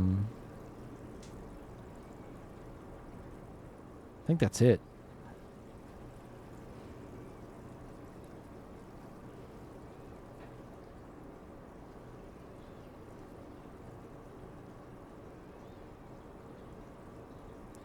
So we go... And we have the sanctum key that we need to use, yep.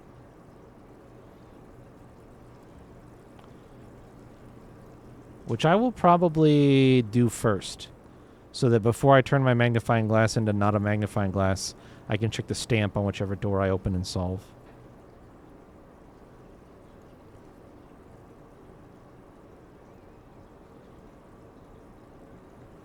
Yeah, let's go this way.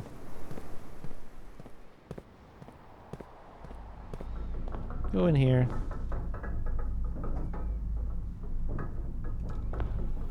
Security to the foundation. Go down below. Plop the sanctum key in.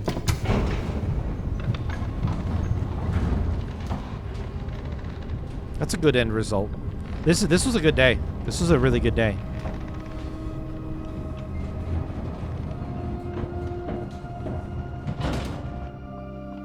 Got to investigate a good amount of stuff.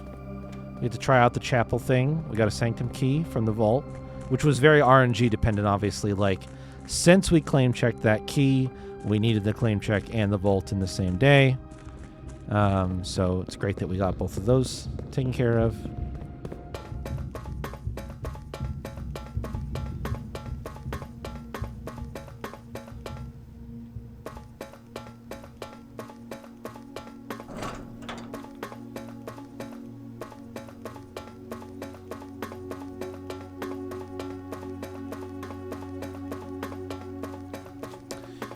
Now,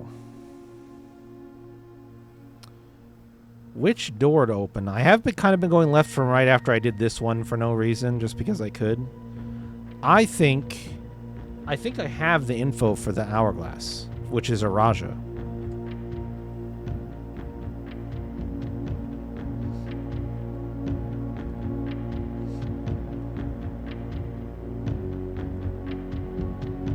Yeah, we got it from the top of the clock tower.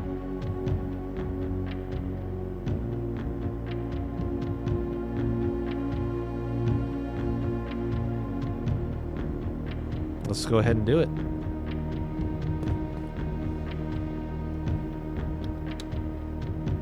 Yippee!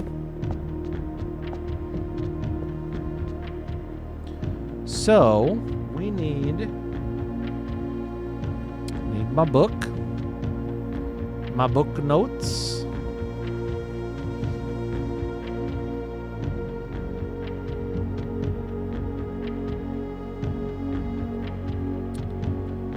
Working from the inside to the outside. We can do the rays. For a Raja, I have written down... Oh. I do not have their modus of travel written down. So we will have to guess on the rays. But the number of them should be the rain. It should be the rain one. That doesn't change that. That does.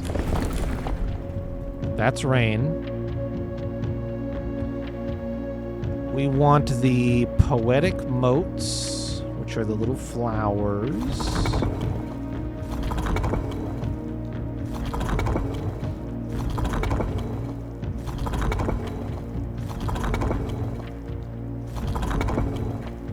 Okay. And then we need a violet. Violet for the color, which is lines and dashes.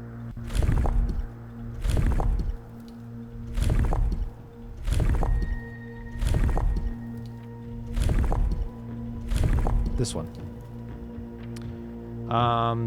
The 4 sets of rays like that are for roads, streets, carriages.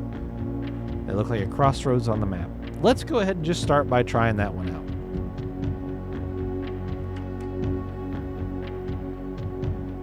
Okay. Oh, that was the wrong thing.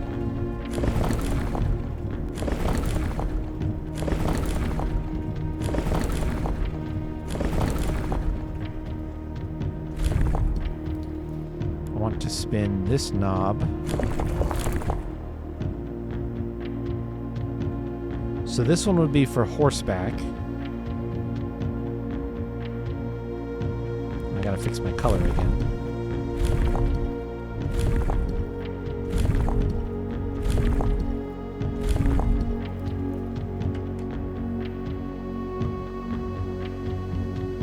Okay.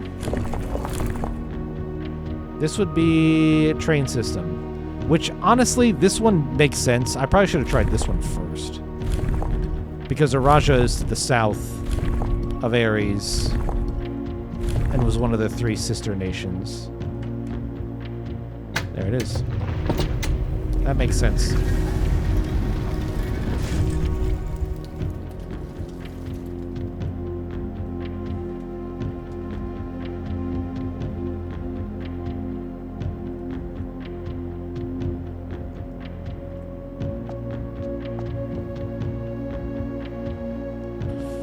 Yippee! Oh, wow, look at that. Yeah. Cool.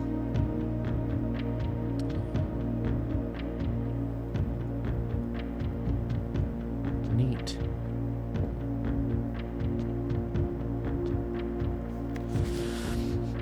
I was a little disappointed that there has not been a drop of rain during my time here, as every Arajan story I have ever heard has begun with rain. I suppose the anecdotes I make on this trip will have to do without that flavorful setting. However, even without the rain, the puddles and ponds that dot the countryside make this place feel different than home. Loria Yena Ailer Lune? Herbert. What the fuck does that mean?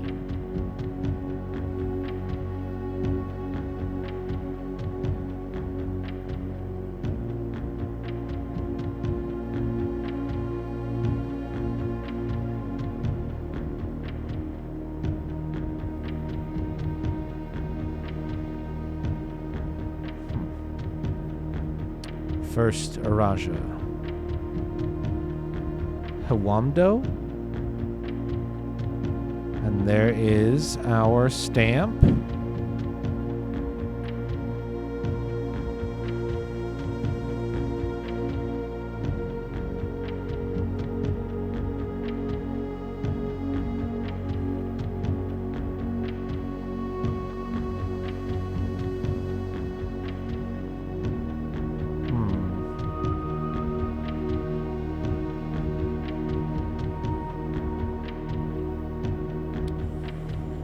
Quite a few things I feel like writing down about this.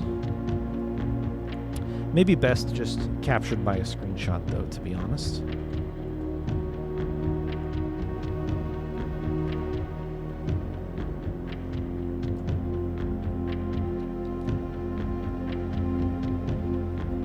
Hawamdo might be a location that we can use for putting a pin in the map. Might be. I'm noticing that... Oops. It's interesting seeing Yenna specifically down here. It's on the stamp as well. Do you see that? It's kind of covered up. But on the right portion, Yenna, it looks like to me. So maybe that's some sort of word that has a meaning.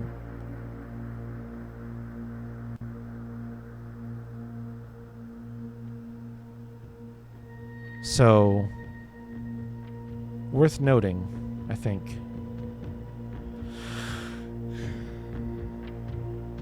Unfortunately, he gave little indication of when in his travels this took place.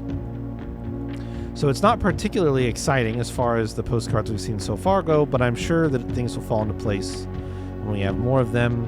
Let's do my favorite thing in the game. The puzzle boxes of Morajai spread to Araja not through port towns as they had in other realms, but by train routes from the north. When violet tiles were introduced, they were created as a simple reflection of the variation first introduced by Archeries some years earlier. When violet tiles are pressed, they move south. Yeah, so yellow north, which is why Archeries is yellow, violet south. Okay, sure. All right. Cool. That's pretty easy.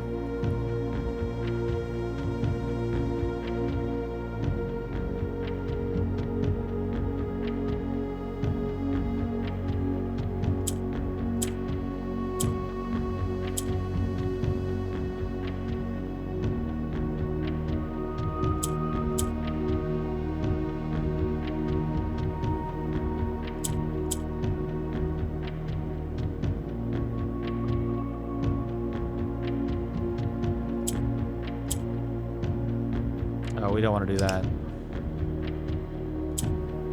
Is that the only thing you can do?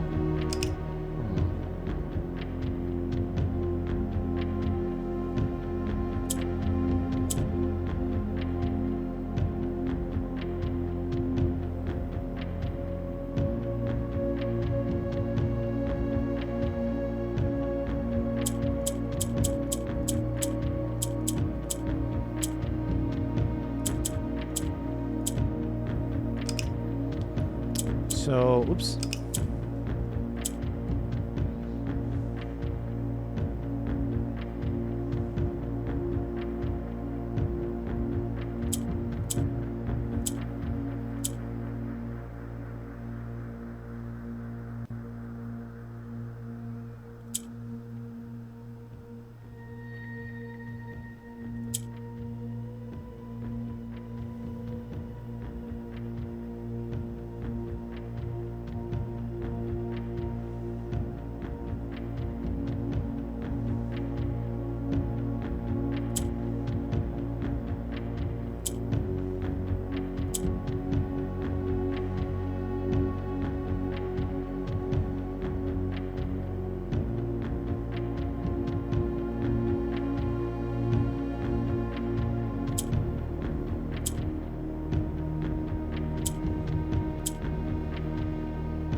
got stuck.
I think I can do it like this.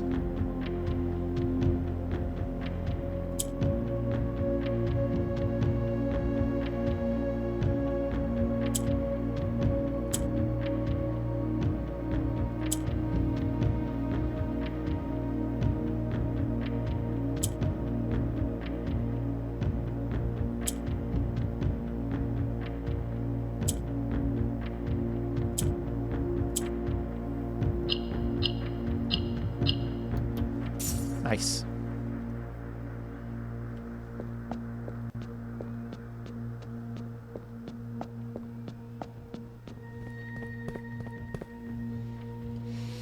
Okay.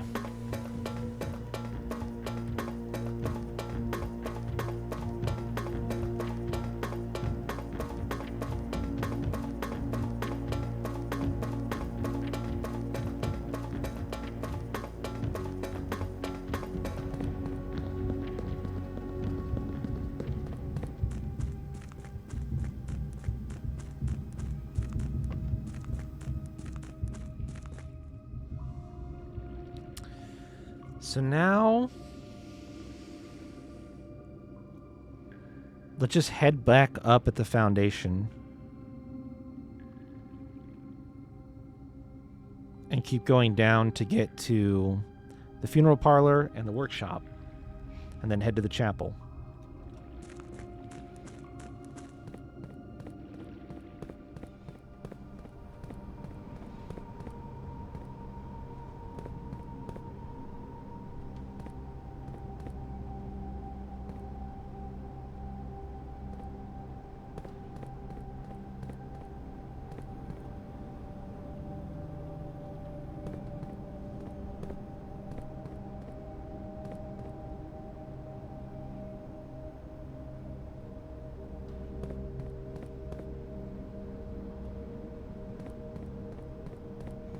I guess I could just bypass that and go out the back way here, actually. And it wouldn't matter one way or the other.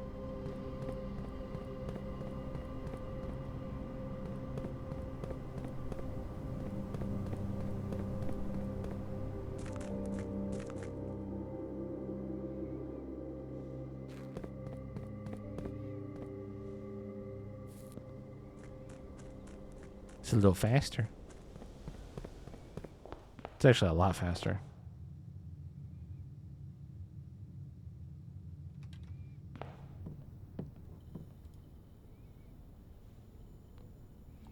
Metal detector, magnifying glass. Let's make it.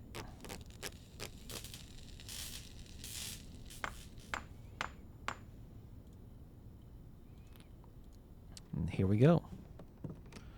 We'll go solve our funeral parlor puzzle for fun. Because there's a tracker for it. Gives me a trophy. Gems are in the black box. Blank.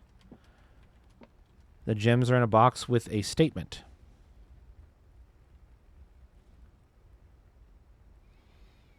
This has to be false, which means this is true. Oh, shit. Nope, this is true. No. Oh, shit.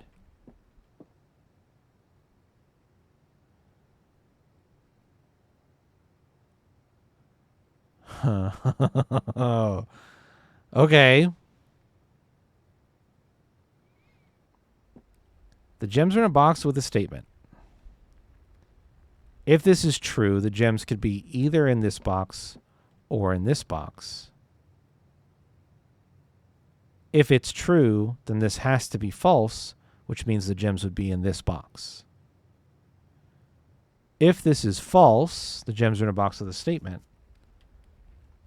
The only box without a statement is this box. And this has to be true, which creates a 2-box holding gems scenario, which you can't have. So the gems are in this box.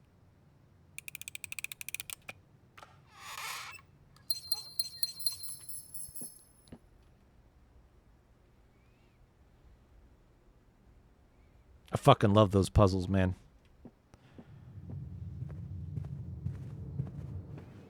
The fact that they're getting harder is just excellent. Apple.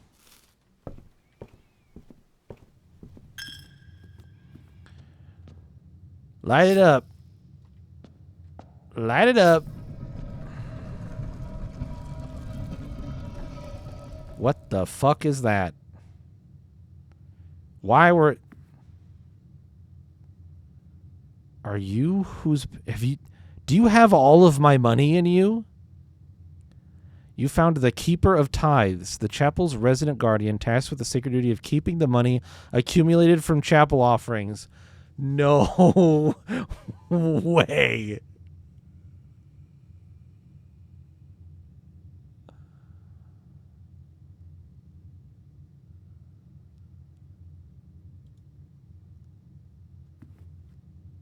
Is it just there now?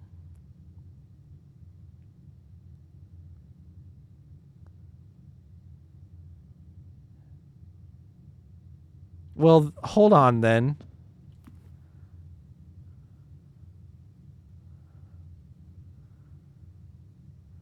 We're done for today, right? Nothing else I can do. Let's do one thing. Let's go back up to coat check and put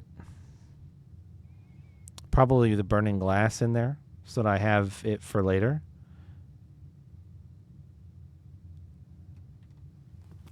To test the theory that I now have, which is, do those candles stay lit or not? I don't think there are any lightable candles in the dining room. No, it's a special kind of like candelabra that they need to be in that the dining room does not have, but I'm headed back up this anyway, so I'll show you. Not that way.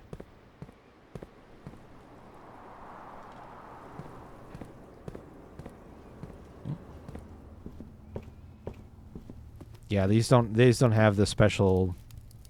None of them do. They don't have like the red bases. Those are the ones that you can light.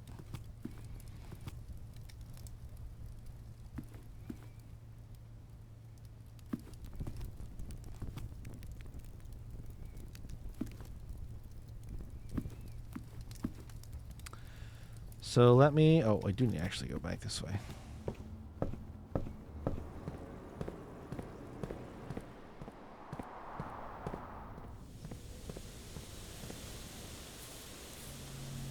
Ding, ding. Check. Burning glass. Okay. And now... we will go...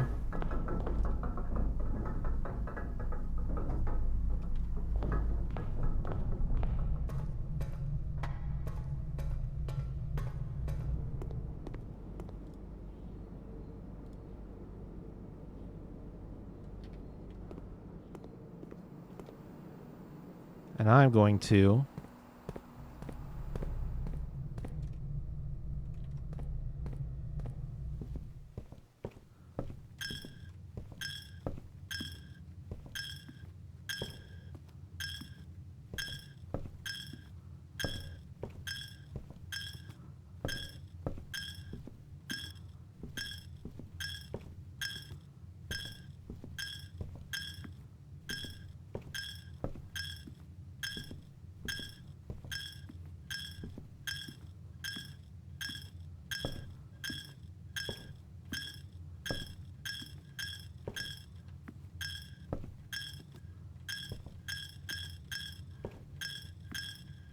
All right. Put all the money in the piggy bank.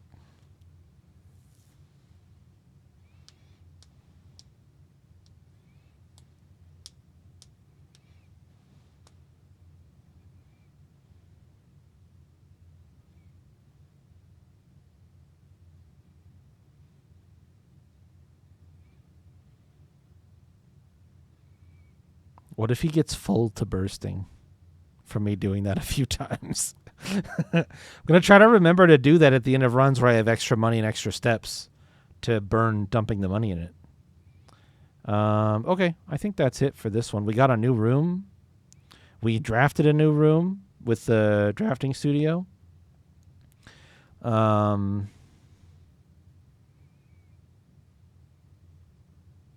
pretty, and we know what's in that there is something in the chapel. So what I will want to check is next time the chapel comes up, is he still accessible so I can break him on any given run, or do I need to relight the candles again in order for him to pop back up? That'll be curious. That'll be good to find out. And we got the package in the mailroom, which means we need to draft it again soon to build up that incoming flux of items. Okay. And I got all three of my successful... I successfully triggered this 3 times, for what that's worth. Not that exciting, but I did it. That was me. I did that. Ooh, hello. There's probably still fruit laying around on the estate in random rooms that I have forgotten about.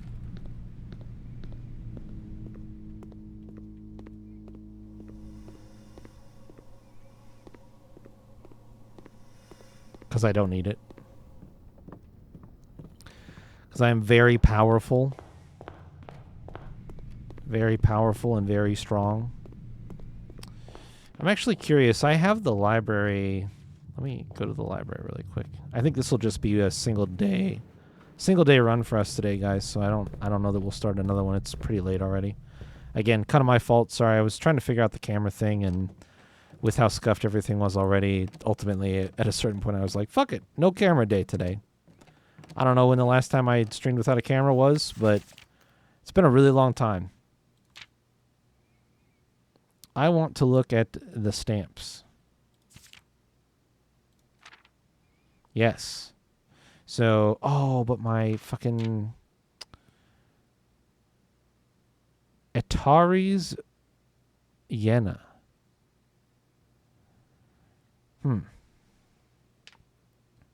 Interesting. Interesting.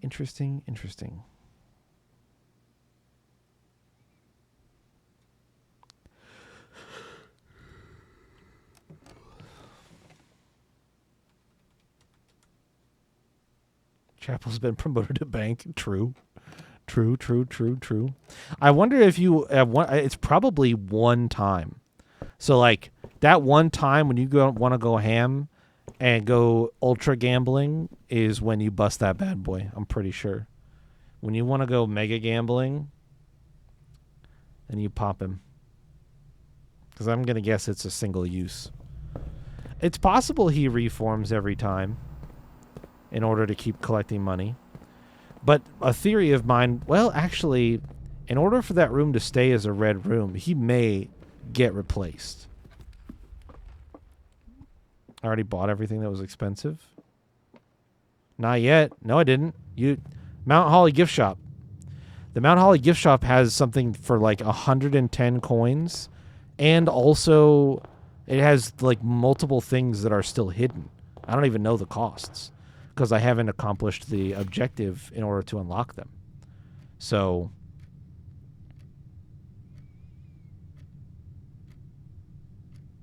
the Mount Holly gift shop is another reason to keep money in there for a rainy day because that has some stuff in it that I haven't bought. One of them is like dare mode, which admittedly is not something I'm like that interested in. Showroom as well with items that refresh. The showroom.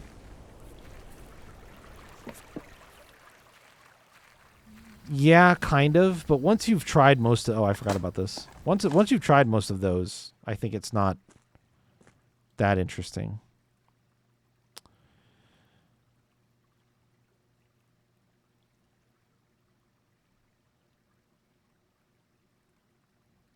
Hi, Ash. Thanks for the raid. I'm thinking about blowing something up right now, so that kind of distracted me for a moment.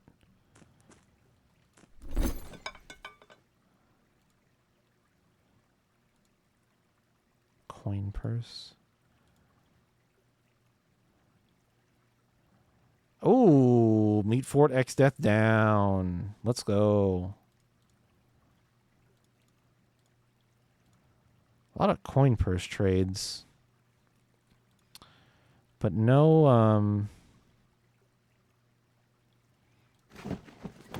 no rabbit foot. Sledgehammer for 2 dice. Terrible. You replaced Samurai with Bard? What's your opinion on that? Is that an upgrade or a downgrade?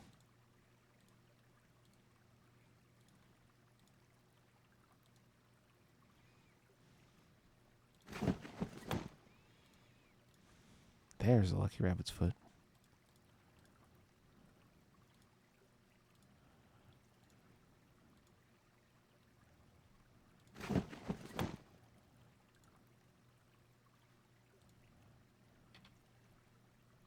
Side grade. Upgrade for uses. Oh, yeah, okay. So you've already got like a strong single target physical attacker. That makes sense.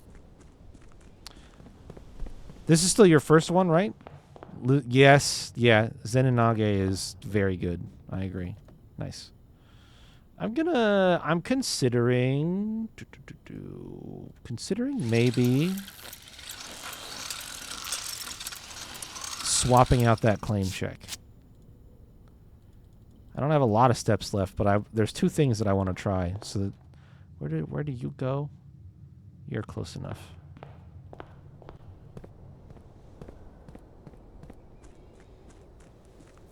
We'll see if I can make it to do the things that I want to do.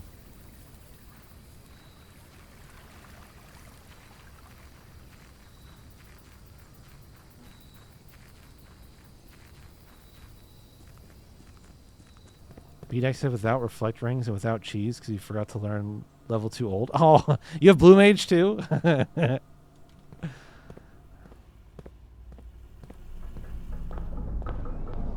Level 2 old is still one of the funniest things about that, about Meat Castle X Death to me.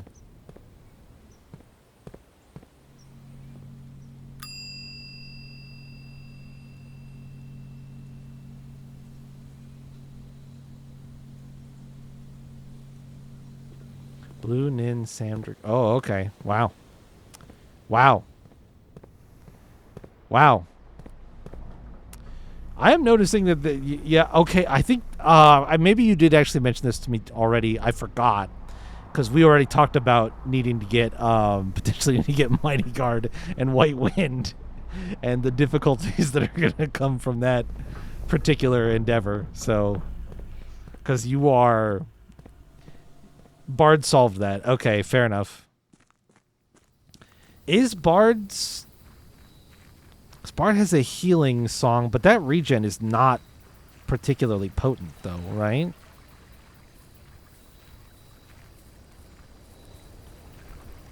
The regen is bad. It's a different song. There's a different song that it has that's quite good.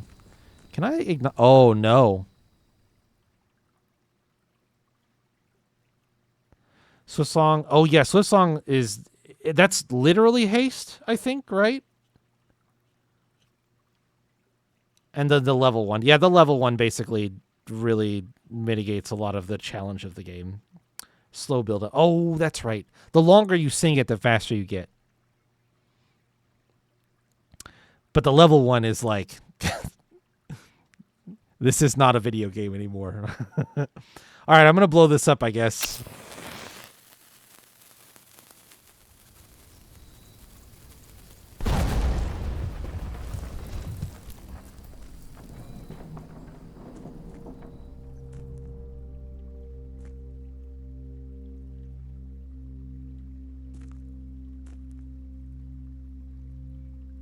Oh, shit.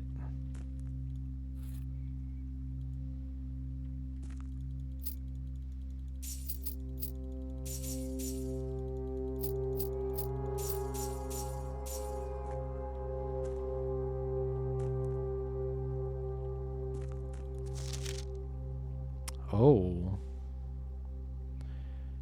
Christoph, here's the rest of your share, 40 gold from the moonshine shipment we made last week. This may be the last batch for quite some time, as I feel it is no longer worth the risk, especially given Anne's continually increasing suspicion. But I do need to ask another small favor of you. Next week when you take the Baron to town, if you can fabricate some excuse to delay your return by an hour or two, I will be much beholden to you.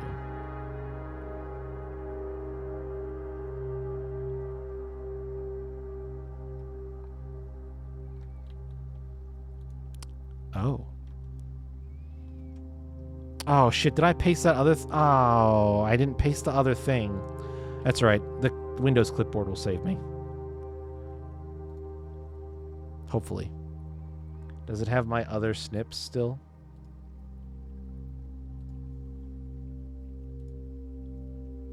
Oh, never mind. I don't think it has the other one. What was the other thing I took a picture of? Fuck.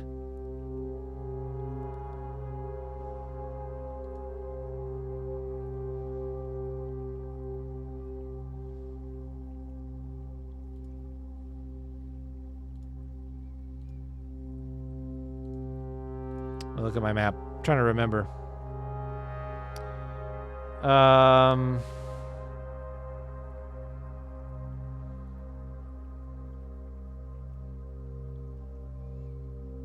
What was that? I have the one from here saved. What was the other thing that I thought was worth taking a screenshot of? That I didn't paste because I'm a dummy nuggins.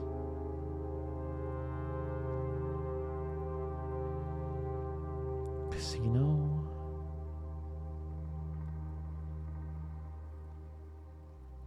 Reading nook.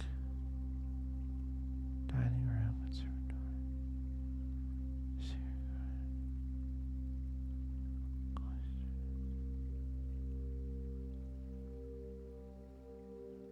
I don't remember. Was another new note from somewhere.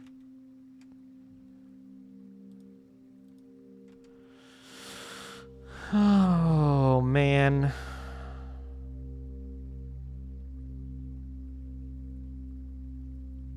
Oh, the new sanctum room.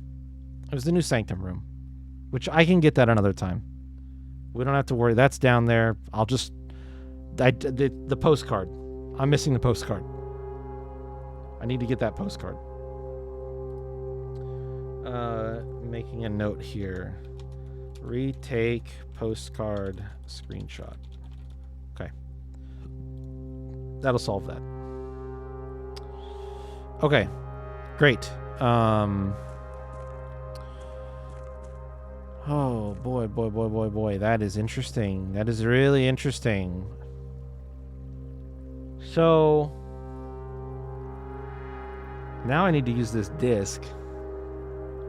Oh, the laboratory is right at the entrance. That'll work.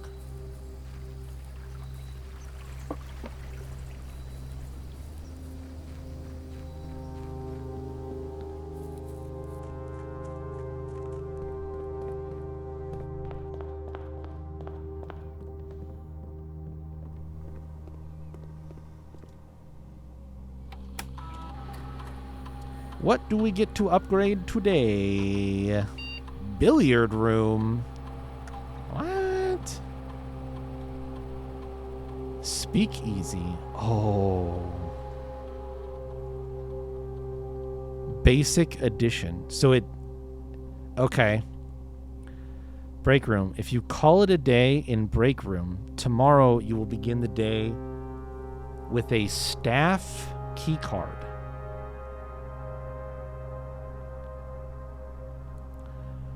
Pool hall turns it into a hallway.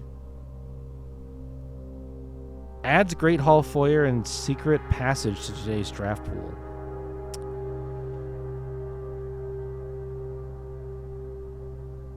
Huh.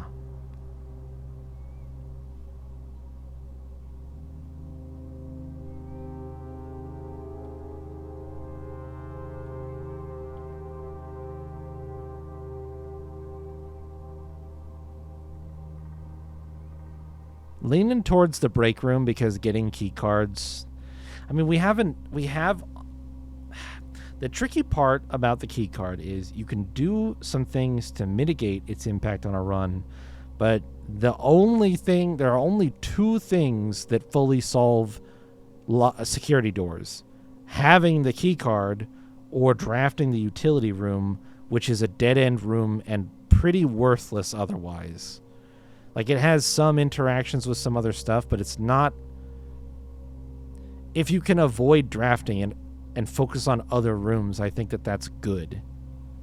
So starting the day, even... and this doesn't... like, you could do this sequentially. Like, you could put the break room in every day, theoretically, and have a staff key card every day and never worry about security doors again. And I don't need the basic edition from the Speakeasy, so I'm not going to do that one. The pool hall... I don't understand...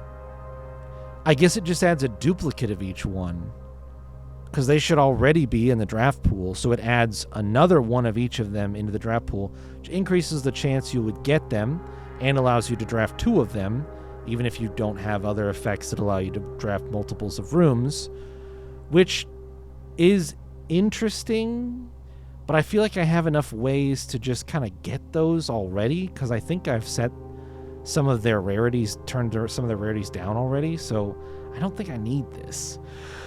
This is like... this is a unique effect, and it's a clock room, which interacts with the clock tower, which gives me extra keys. So, let's go with the break room.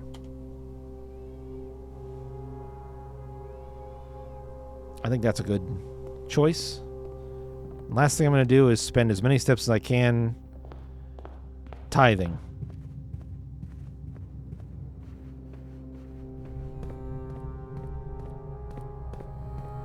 Ah.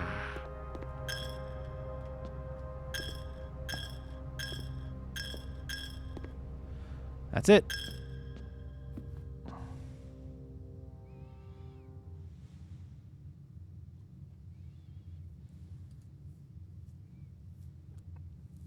Good day. Good day. Garden Shopping Center again, as it always is. As it always will be. It will always be Garden Shopping Center. 260 steps taken. Not bad. Not bad at all.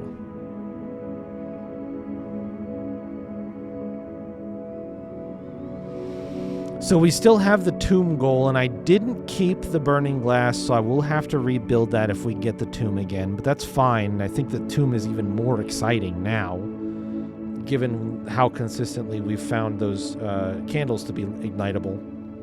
That's really exciting and good. And casino I drafted and immediately placed, so that doesn't leave us with another goal. Oh! I need to write down the office had the king. And we didn't check the pieces. That's okay. I don't think there is a queen in another room in the study, so I don't think we would have been able to solve it today no matter what. Maybe we could have gotten like a little bit more information, but we could do that next time when I try to get both the office and the study, because the bishop has a couple places. One of them is the chapel, which we had. The rook has a couple of places, which we did have a reading nook, so that would have counted. We had security. We were close. The pawn is in so many places. Funeral parlor. Okay. So we were close, but I would have needed a study, which I didn't place. So next time the goal is something similar to this, but slightly different because we have the study in a spot. And there's a number of rooms in here that aren't that useful in another run that we could swap out whenever we want. So that will be the goal for tomorrow, in which I will hopefully have my camera fixed and also have my headset and my mouse. I did not actually. You guys might have seen. I saw it glitch a couple times. One of them was when we were reading the book, though, which didn't obviously matter. And there was like one other time where I think I saw it glitch, but didn't actually cause any problems. Got lucky. I would love to not use this mouse anymore as soon as possible. That is the goal. And this headset is not comfortable compared to the one I normally use. So the funny thing is, it's for my dad, but my dad is using the spare headset that I normally have because his headset for work died, and I rushed and found that one and gave it to him. But then he bought a headset to replace the headset that died, but he's just kept using my shitty old spare headset. And so when I wanted that, when I knew that I needed a headset because of my bag getting left behind with my headset in it, I took his new headset that he said he hasn't been able to get to work and just plugged it in analog instead of trying to make it wireless so that I could just have something, because he said the wireless thing is the thing that hasn't been working. So but I don't know how I couldn't use this for work for 8 hours a day. There's no way. It's really uncomfortable. Maybe he'll like it, though. So, anyway, that's it. Thank you guys for hanging out and watching and showing up when I definitely said I was not going to be streaming. I will be streaming. Next week is now when I will not be streaming. This week, we're going to do our thing. I've got Blueprints tomorrow night. We've got the cliffhanger for Baldur's Gate 3 on Thursday. Friday, we'll see if people want to do some more Final Fantasy stuff. If not, probably do another day or two of Blueprints. And then Saturday will be Baldur's Gate 3. Blueprints tomorrow. Blueprints tomorrow. And then Sunday, I will be gone again. Sunday, the plan is still to fly on a Sunday to get me there for Monday. So I will still miss us another Sunday stream. But we get a few days before I'm gone. Again. For real this time. Thank you for hanging out and watching. Have a good rest of your day or night, or whatever time it might be for you. And I will see you guys later.